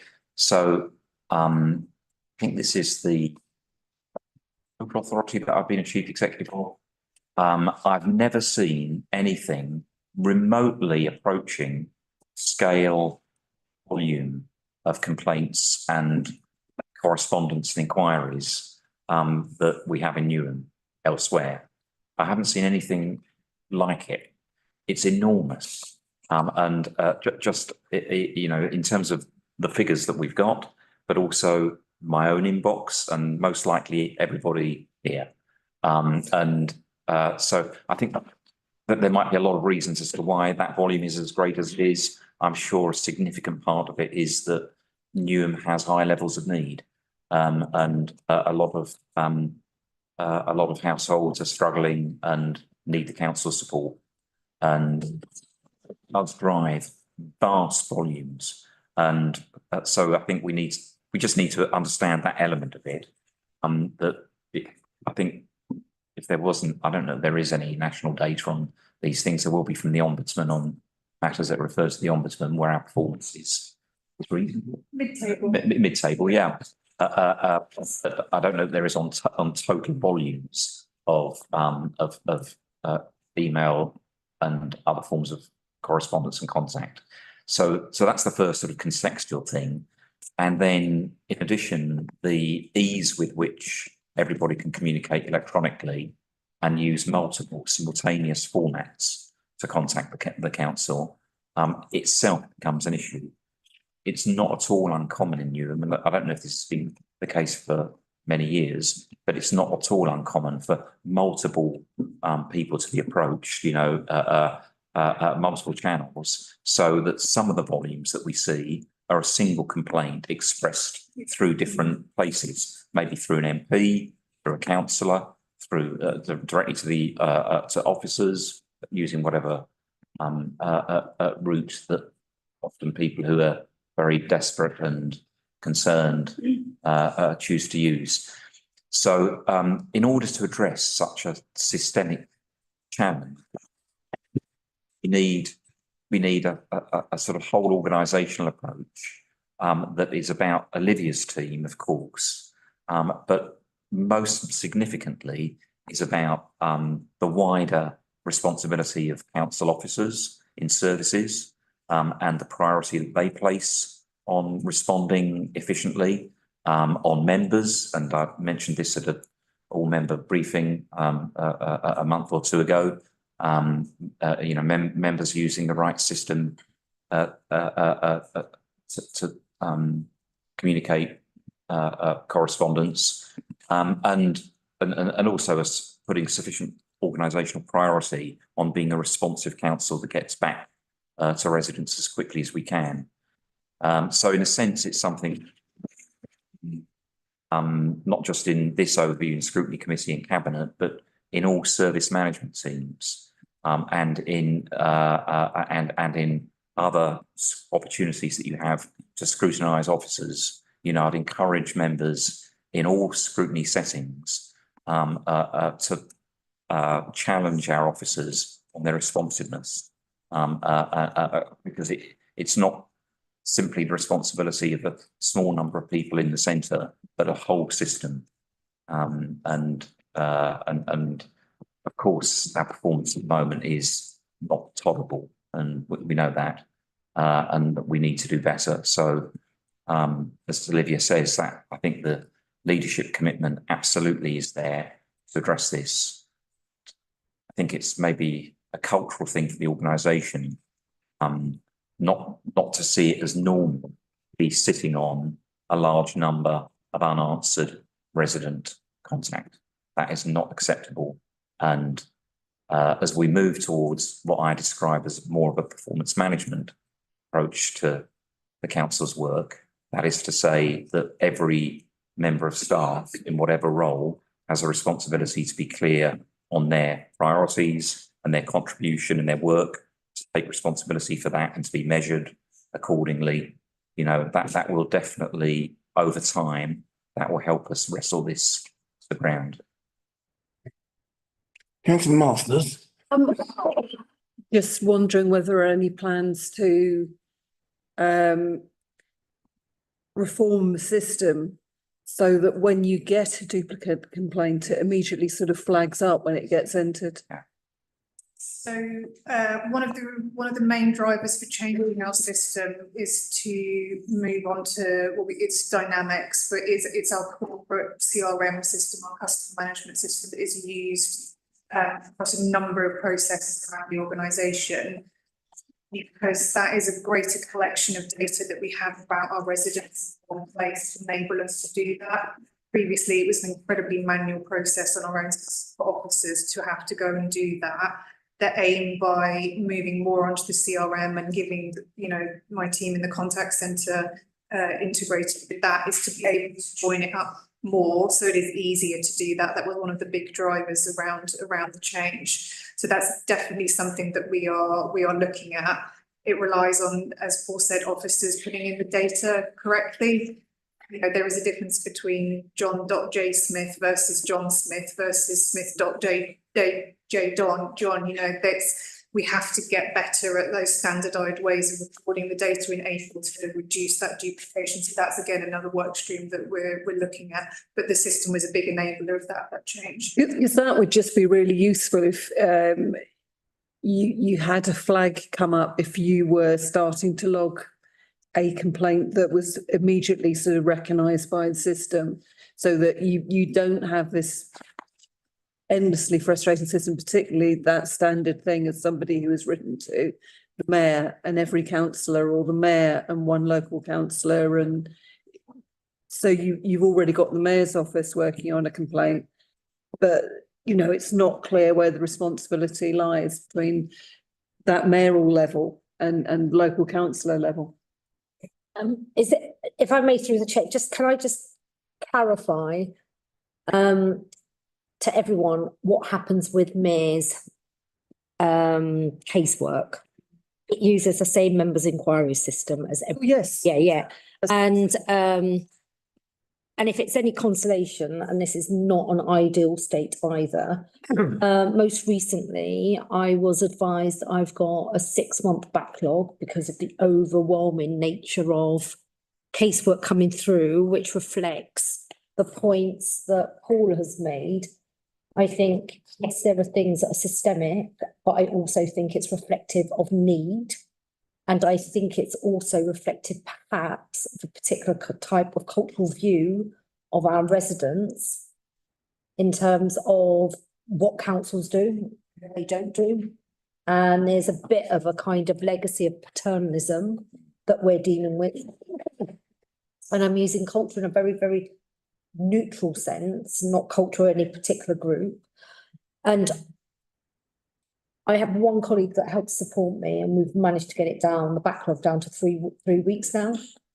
And that's the times where I'm having to intervene, and I'm getting lots of emails, as does Paul Martin from councillors, and I'm having to nudge, and then they're waiting for me to respond to them because I'm waiting for officers. And it's just not sustainable. Right, I take councillor Mercer, then councillor Sharp. I do ask for a couple of questions. Oh yeah, and councillor Armand, okay. Councillor Mercer first. Okay, thank you. Chair, I just wanted to, reiterate the point Councillor Ramon raised. Resident not getting through with the phone services. And there are a large number of residents who are illiterate, computer illiterate, I would say, and they're not being able to use and communicate through normal standard means of communication through internet. Is there any platform council have going to be providing those people, elderly or illiterate people who wanted to communicate and who wanted to make raise the complaint?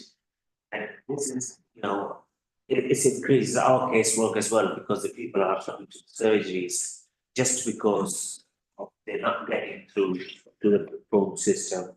And there are people who won't be able to do the emails, or they don't have any access to the computer, or they can't, use the internet. Is there any system in place? So the main contact centre, this is the general telephone number. There has been improvements, but there isn't as much weight on the main contact centre. Are still issues with the council tax contact centre and repaired. So that's in response to people not being able to get through on the telephone. If people do come to your surgery, what I do when people come to my surgery, if they want to apply for something or they've got a complaint, I assist them to do it on the internet. So, you said that people come to your surgery, but that is part of the role as well, to assist people, not to just put in a complaint. Sometimes it isn't purpose if you're not unable to get through on the phone as you said. There are other channels that you can, as a reaction, council can assist with. So just to add to that, so you do accept complaints over the phone. We're always there to sort of assist residents with any sort of reporting that they might need to do. We do also accept complaints via post. We have a PO box on the policy. Residents who want to do that, then they have other options as well.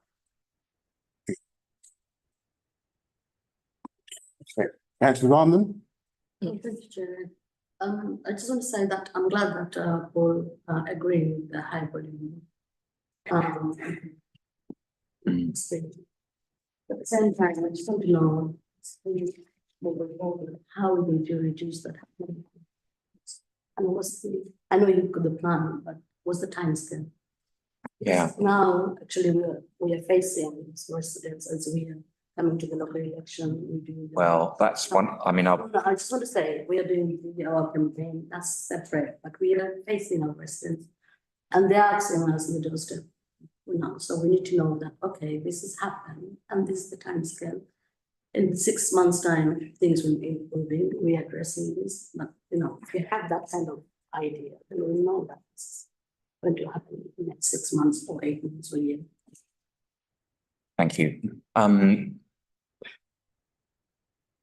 don't know if this is the case in Newham, but in other councils that I've worked in, the volume of resident feedback can grow in a pre-election period because there's door knocking, there's a heightened raised awareness of what the council is doing, and it can stimulate feedback from residents.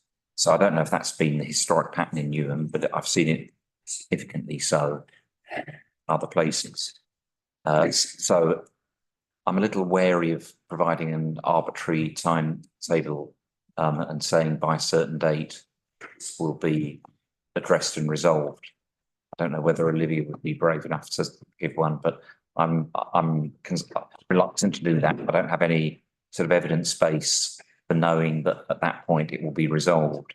I think it's a continuous process, and you know, I'd be very disappointed if in 6 months' time we're not in a significantly better place than we are now, and if the performance remains the same in 6 months. I think that would be a failure on our part. I don't know whether, Olivia, you would add to that. No, I would agree with that, and I think a big part of it goes right back to the very first question that Councillor Masters raised about the delay in responding. Part of that improvement is a gift of our own making. You know, there will always be complaints about policy changes or where, you know, delivery of service might have genuinely failed.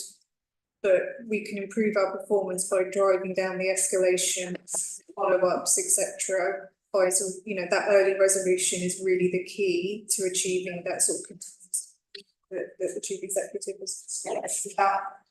That's the key to our. And I know I don't need to say this, but just for the record, really, we know we're doing this at the same time as we're trying to significantly reduce the cost base of the council. But it's our job, but it is hard to simultaneously reduce our expenditure, prepare proposals we've discussed earlier for next year's budget, and to respond more efficiently to residents and members in their inquiries. It's a difficult thing to do, but that's our job to try to do it. Councillor Shaw? Thank you, Chair. I've got two questions. And just want to understand, so 88% of LGSCO complaints were upheld. I want to understand, how does building a fairer Newham program link to handling complaints? And then my second part to that question is, how might the new portal improve accountability?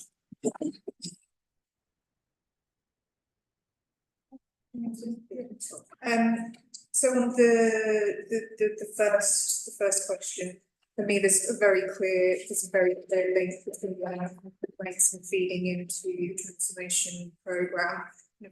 Pieces of work that we're doing at the moment with the transformation team is analysing complaints outcomes and our root causes to identify future opportunities. We also do the same with the contact centre data and resident feedback that we see through that channel, and it does give us a very rich picture about where we can identify improvements. If I could give a really small example, one of the new technologies and new ways of working that we've done through the programme is around some new voice automations on the telephone that do really simple things like upfront let residents know if for any reason that we've not been able to access a road so that a bin has been missed, so that it doesn't generate a complaint, because the resident knows immediately that actually we've proactively provided that information for them and it doesn't generate their inquiry. Now that's a really small example, but it's a really tangible, and we know we get a lot of complaints about missed bins. So let's be really proactive where we know that there's something that's happened so that we don't create that demand for ourselves. And there's many others within the programme. So for me, there's a very direct link between the two. And I'm really sorry, apologies. What was the new portal, as in the members portal? Yeah. The part of the design principle of that, are you okay with going on that one? The part of the design principle of that portal, and it was a specific requirement that came out through the member inquiry survey, was the ability for members to check responses before they went out to the resident, that feedback loop, whereby that you can confirm that you're having a response before it's issued. That's a really key, again, a bit of data for officers to understand. If we are seeing repeated patterns of checking for particular areas or particular officers, that we have a greater depth of understanding about, and it goes to your question about satisfactory responses and quality. if we have a really high number of those inquiries that are constantly being checked, well, we need to understand why and where that is and what we can do about it. So it does give us opportunity to patterns and trends of behaviour so that we can pick it. And it also again delivers on, I think there was another requirement about yourselves knowing who's got the case. That was one of the things that we talked about in the task and finish group, is that you don't always know who the caseworker is. So again, you have that a sort of better connection about what is the thread of what's happening to your case report. Okay. Thank you. Any other questions? I've got a couple of questions. My first question is to Councillor McLean. How regularly do you meet with the officer about serious cases? Serious complaints? Is it on a monthly basis? Is it on a weekly basis? If there's serious complaints, then it will come up in our so we meet. Could I get come up in your? Our cabinet accountability model meeting. So we meet monthly, definitely monthly, about the general portfolio, and anything serious would come up at that point. But if there was something serious that happened between those meetings, then we could meet then. Right. Okay. There may be a recommendation there. I've got a couple of other points. I think the first point is that the main driver of complaints this year seems to be the bins. And what strikes me is that as part of this budget process, there are going to be a number of things that the council is going to be recommending, which is going to have an impact upon residents, and they're going to complain. And so the issue is, how do you communicate with the residents so they actually know what is going to take place? Because for a lot of residents, when something happens, it seems to be a complete and absolute surprise. That's what I picked up from door knocking. That's number one. Okay. The second thing, and the reason why I asked about how regularly do you meet, the reason why this is on the agenda is that if you go to page 225, the letter from the local government ombudsman, it was a letter dated the 9th of July. I received an email about this, I think it was the 9th or 10th of July, and it referred to a letter sent on the 21st of May where there was no response. Now, I do appreciate that around about that period, there was an element of meltdown which was taking place on the fourth floor on Dockside. So that was the, and if you actually drill down into the complaints, some of them are incredibly serious, which obviously hadn't been picked up. And so that's why I asked the question, how regularly are you meeting? Now, I do appreciate that the responsible officer was a person who's now working in Southend previously. But if there were regular meetings about these more serious cases, then maybe something could be nipped in the bud. Or maybe, I leave that one to the chief. I don't know how many other skeletons that you've got hanging around in the relation of around the May, July period. But the first thing to say is, I think that in relation to serious complaints, that should also, in line with my observations earlier, be about the relationship between each cabinet member and each corporate director and director. You know, so that part, I think your question's a great one, but I think it probably isn't only for Councillor McLean, but it's actually for all cabinet members and all corporate directors to have this on their agenda. And then the overview, I suppose, is Councillor McLean's of the whole system, but it needs to be.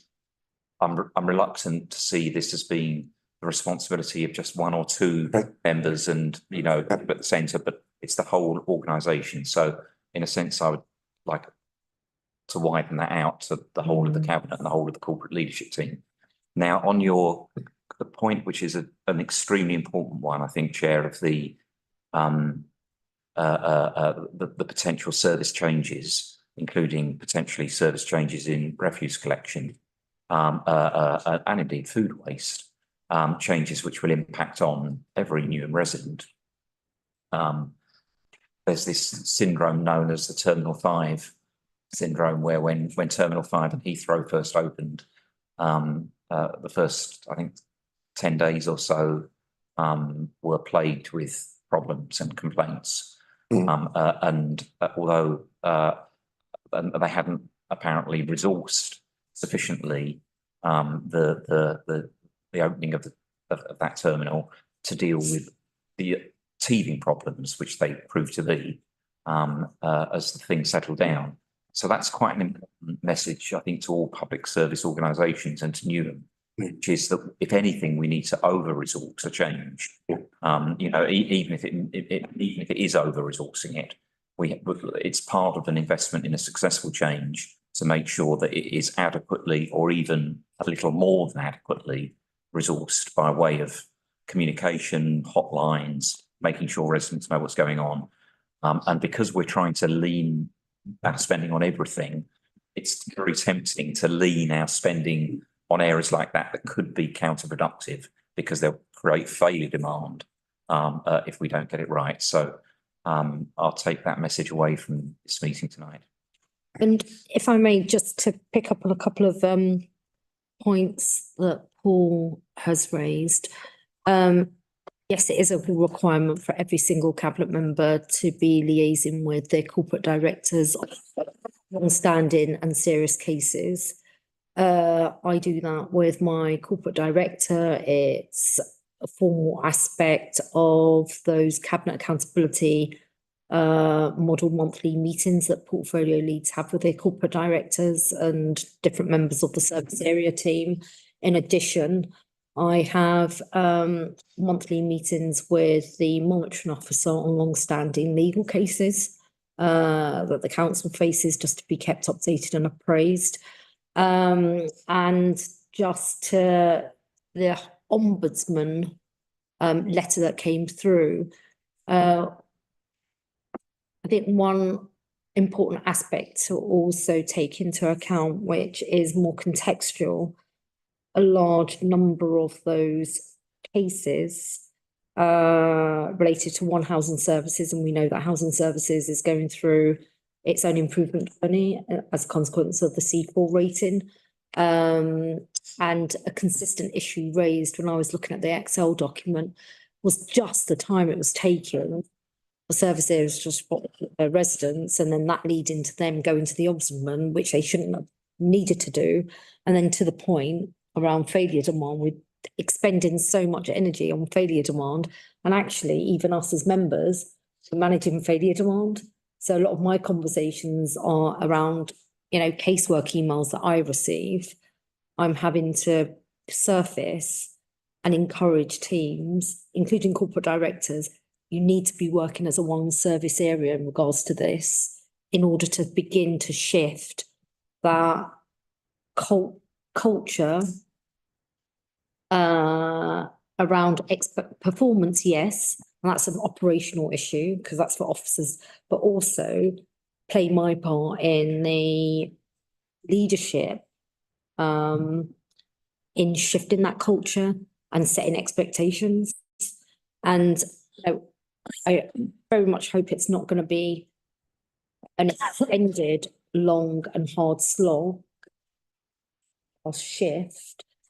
I think where the organisation is at and where it needs to get to, it will take some time. And I think there's some managing of expectations.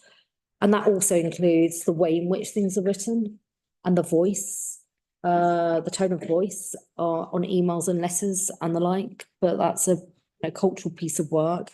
And then the role that we play in reinforcing the type of organisational culture we want to see. Are there any other points that members wish to raise? Right, so in summing up, I think given the number of changes which are going to be taking place, I think the council really need to monitor to the communications to residents. And as the chief executive pointed out, there may be a growth bid from the chief. They may be looking at over-resourcing particular areas, ensure that these projects are successfully ready. Are there any other recommendations from members? No? Are we happy with those? Now, bear with me. Right. I'm moving those key observations. Do I have a seconder? Thank you, Rahima. Are members in favour? Thank you very much. Thank you very much for that, and thank you very much for all your contributions. And I'm hoping that next year we can get improved performance on complaints. Okay, agenda item number 8, best value notice.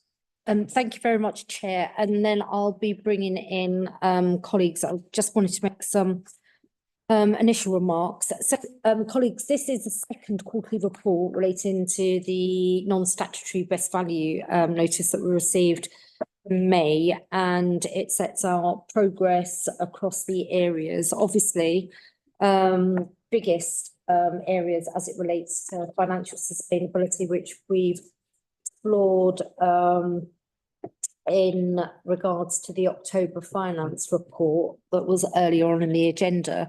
But what you'll note across the report is the work that's been undertaken around stabilising leadership, albeit it's recognised, and no doubt Paul will want to talk to this, stabilisation of leadership, though there are still many interims, particularly at a high level, Paul being one. There's the alignment with the corporate plan, the building affair in Newham, and also builds on the work that's been achieved to date as it relates to the Local Government Association peer review challenge and our corresponding action plan to that. It is helping driving transformation. One of the areas that you will note is the staff survey results and outcomes. And you can take that two ways. You can take that, the first instance, a organisation populated with staff that feel quite beleaguered because we've been on this continual kind of transformation improvement journey. Well, there's been many, many things that have been coming out or surfacing, but also the requirement on them to change and to be better. And that may be reflected in the staff survey results, but I think there's some unpacking for Paul and the wider corporate leadership team of the council officer side to do. I think finally, in the context of demonstrating our commitment, and again, the transparency around this, wanting to show through these quarterly reports, you know, how we're being honest with holding a mirror to ourselves and leaning into expertise, including those independent experts that make up the membership of the Improvement and Transformation Board chaired by Rob Whiteman. I think this is a good, credible, honest quarterly report, which I trust you have found useful. And we would welcome your thoughts. Thank you. Thank you. Any other comments from officers? I'll be brief. The first thing I'd like to say actually is to thank my colleague officers and the Mayor and Cabinet and members more generally for the way in which you've all responded to the notice.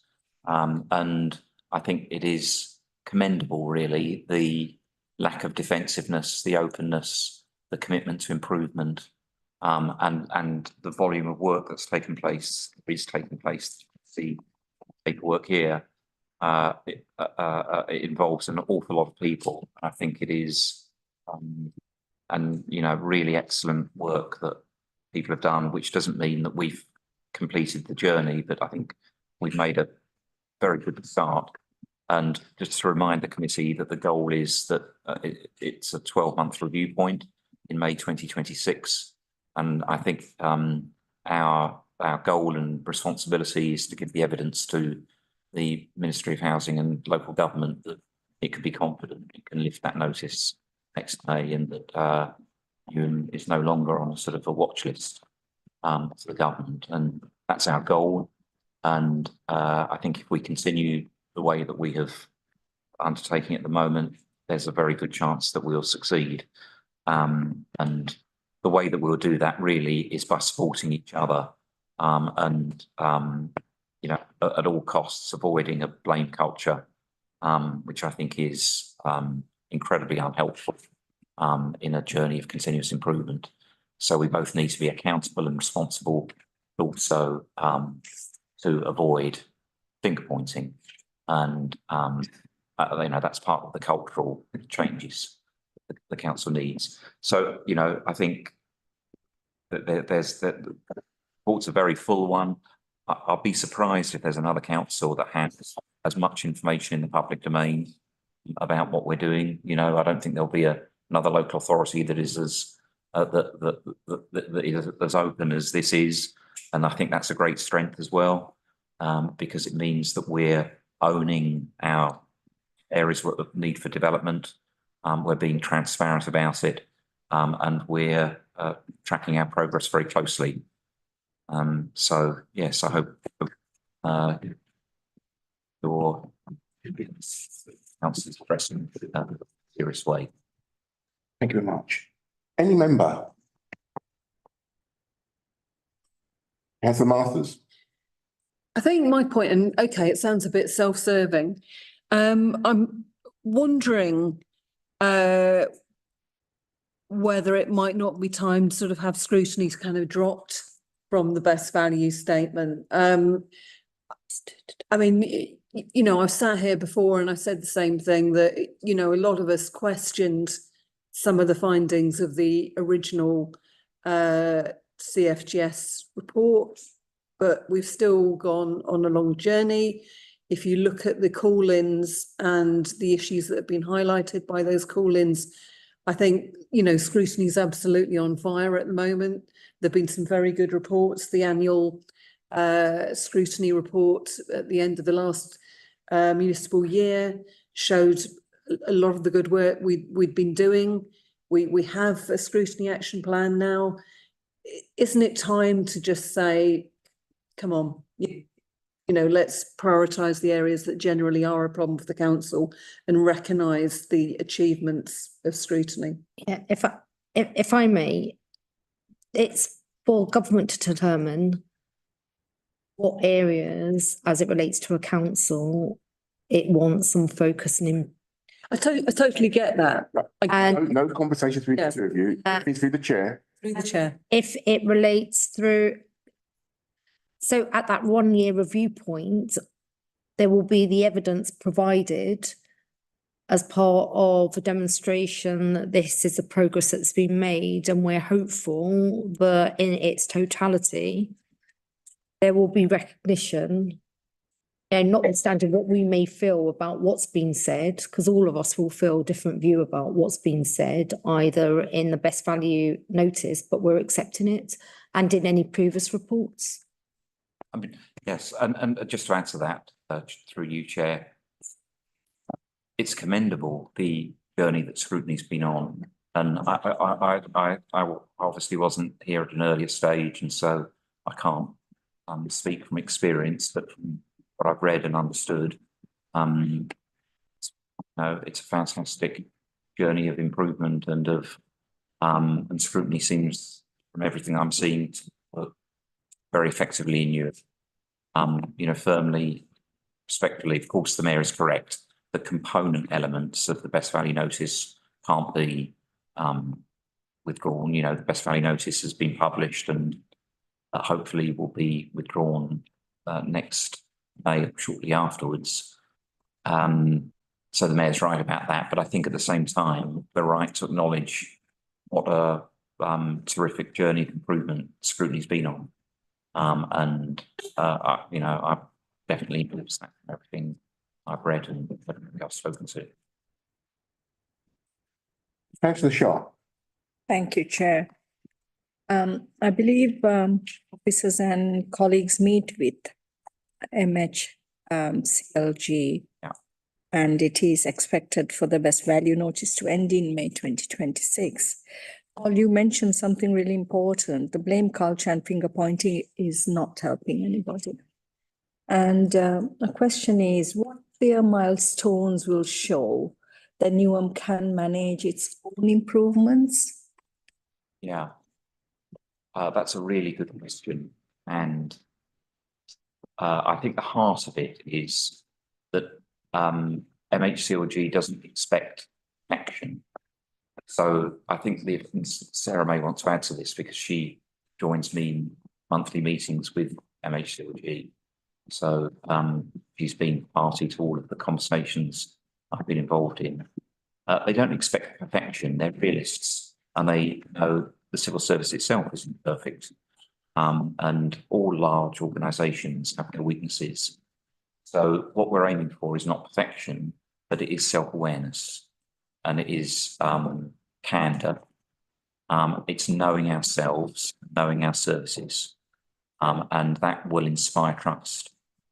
So the most problematic part of the C4 rating on how building safety is a very good insight into this, in that the tipping point, I believe, that C4 rating was the fact that it wasn't a self-referral, and that the council appeared not to know itself the challenges it had, or even worse, if it did know, it wasn't being open about it. And that's not acceptable public services. So I think I think that we will know that we have made significant progress when we know ourselves, and we know the weaknesses, things we need to address. We've got that data, and often data is an issue in Newham, in certain parts of the council, where we don't have the right data to make decisions. That's definitely true in housing, and it will be, it's an element of, it's referred to in the paperwork, the voluntary undertaking, which we're actively considering entering into with the housing regulator, which will become a legally binding commitment with the housing regulator to meet improvements in certain milestones. So we're actively considering entering into that voluntary, create a sort of statutory basis, a legal basis, our housing improvement journey, and data will certainly be an element of that. And I think so. I think that knowing ourselves, having a culture of openness and transparency about that in all services, and in addition, I think having processes that are slick and efficient, and not all of our processes are slick and efficient. I might say around procurement, for example, which again is something that we need to address. So in summary, I think that we will know that we are secure in our improvement journey when we've achieved that culture change, when we've got that level of openness, and when we will have weaker areas. Definitely, those will exist in every council in the country, but we will know what they are, and we will understand and report on how we're undertaking improvements. I don't know if Sarah might want to add to that. Thank you, Chair. Sarah Starrick, Interim Director of Strategy and Communication. I think just two things I would add to that. One of the things that has been really clear in the feedback from both the Transformation and Improvement Board and the in our conversations with the NHCLG, informal as that feedback is that they're pleased with the progress we've made to get a sort of sense of plan in place, a sense of the priorities, and a sense of what we want to be achieving and where we want to be going on that. But it's really important that we also are able to have a track record of showing impact of our improvement work. So that is an important part of the agenda in some of that. So on the areas that we have prioritised, that we are making progress, and that's not just activity, but that is changing with the outcomes for our residents, the way the services are delivered. I think the other bit which draws out a little bit more from what Paul was saying is resilience. They recognise, NHC recognise very clearly that firstly, no council is perfect, but also that stuff happens, and no amount of planning happens, things come up, issues arise. It's partly about our ability to be able to deal with those bumps that come in the road. So I think that those are two quite interesting aspects of it as well. So I'll judge ourselves on this. Councillor Cronin. Yeah, considering how important individual officers are going to be in delivering and making sure we meet the best value obligations, I wanted to know if you had any insights as to why the response rate to the staff survey was so low at 19%. I mean, that almost feels too low to make any conclusions and judgments about what officers need and how they feel about the changes that they're going to be faced with. So yeah, why do you think it was so low? And going forward, is there anything that you're planning in terms of increasing that engagement around office? Yes. So I can provide a hypothesis as to why it's so low. The hypothesis will be that many staff feel disengaged from their leadership. And that's generally why people don't respond to surveys. There may be other elements that they may have been surveyed too frequently, possibly, or that they feel that no action has taken place since the previous survey, and therefore that it's purposeless to complete the survey. So it's going to be in those kinds of areas, I think. And there may be an element in how the survey was carried out, how progress is checked. I mean, the best survey results that I've seen is where there's an element of competition in departments on who's got the highest response rate while the survey's undertaken, you know, league tabling departments, publishing that, and introducing an element of healthy competition to say, you know, what department can get the highest level of responses. So I think that there are also techniques that can be that drive up response rates. But I think it does speak to a workforce that may feel disengaged, and an element of that might be linked to the turnover at senior levels that we have. So you probably know in the turnover rates, it's actually quite low at more junior levels, and it's unusually high at senior levels. And so I guess if I put myself in a position of a member of staff who might be 20 or 30 years, and when I look upwards, it's just a constant, you know, revolving door of people. I've only just learnt their name and they've gone, kind of thing. That's not very helpful either. And I say that as probably one of those people. So I'm not necessarily an exemplar in this regard. But getting to a stable senior management team that is here for the long term is really crucial. So on the second part of your question was, and what do we plan to do about it? I think we need to hold a mirror up to ourselves in our senior management because it needs to start from the top. These changes always do, to sort of really understand how we're working, how we are in touch with teams that we're paid to manage, supporting them and being visible, listening to them. And so we're commissioning through the Director of HR a sort of a stock take of cultural competencies and cultural change aimed at senior management in particular, to help create a benchmark and also to challenge ourselves about how we work currently and how that needs to change. And that sort of my intention is that work should feed into a submission that we make to MHCLG in April, probably, making the case that we should have the notice removed. So we've got some cultural work, and the officers are very, very important in this because, of course, you know, through an election period and after the elections, I guess many of the members, I have no idea what the fraction will be, but many of the members who are with us now won't be with us after the elections. Mayor's not standing for re-election, so have a new mayor, but the officers will continue. And so in that sense, we need to make sure that we're, as the point of significant continuity in the officer system, that we've got our own programme of change, and we've owned as officers the need to change ourselves.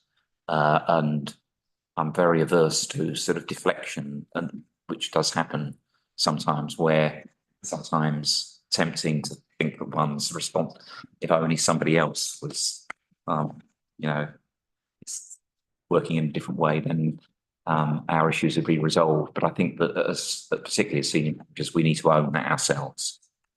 So in sum, yes, there is work underway, and I think it is a leadership responsibility. Are there any other questions? Quick one. Yes. Thank you, Councillor Mercer. Paul, for your guidance and explanation. What the best venue for? I just wanted to find out if I know the work is going towards the right direction. Efforts has been made. It's continued. Improvements made. In case if we can't expect, we don't reach the expectations, May 2026, what is going to be consequences of the best value?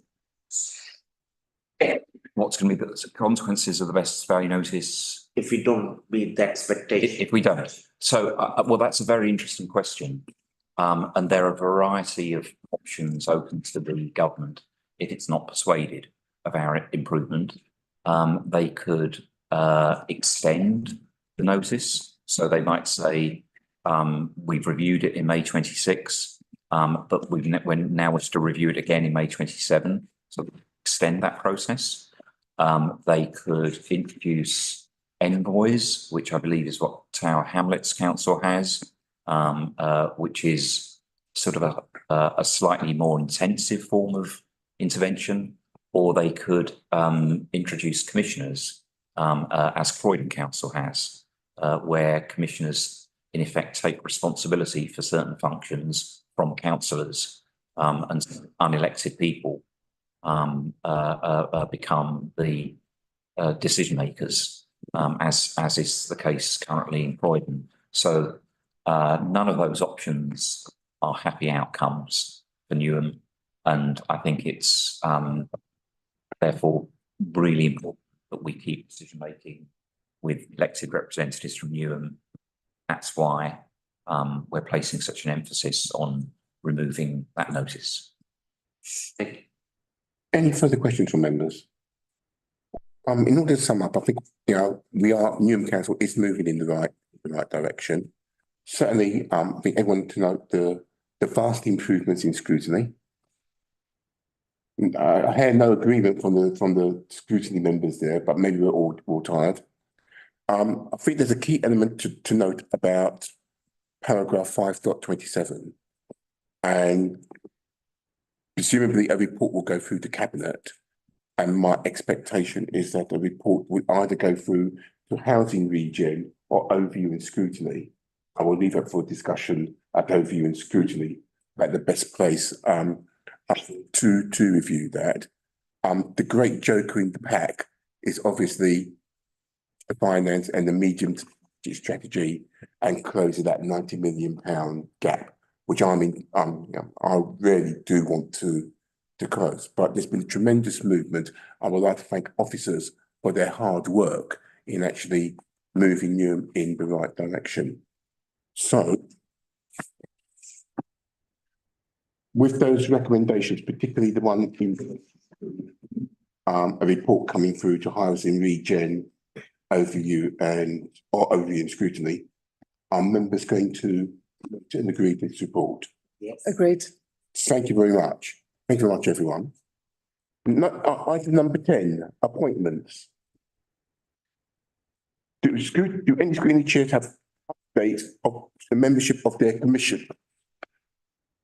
In terms of the inner North East London Joint Health Overview and Scrutiny, we have a nomination from Councillor Easter. Yeah. Who would like to become the third delegate. I'm going to advise that Councillor Mahmood Mirza to be appointed to the Budget Scrutiny Commission, as in accordance with proportionality. I'd also like to say is that Councillor Stephanie Garfield does not, due to her personal circumstances, does not wish to sit on Budget Scrutiny Commission, and that Councillor Terence Paul should step into her place, and there may be other changes. Okay. I move that the memberships are amended as are stated above. Do I have a seconder? Thank you. Oh, getting towards the end of the meeting. I've never seen the keenness with which you all put your hands up, and that's agreed. Forward plan of key decisions. This agenda item for us to review the forward plan Members are requested to review on a regular basis and to raise any issues finding clarification with the lead officer identified against entry. This will help us identify any issues by the consideration for inclusion, overview and scrutiny committee work programme.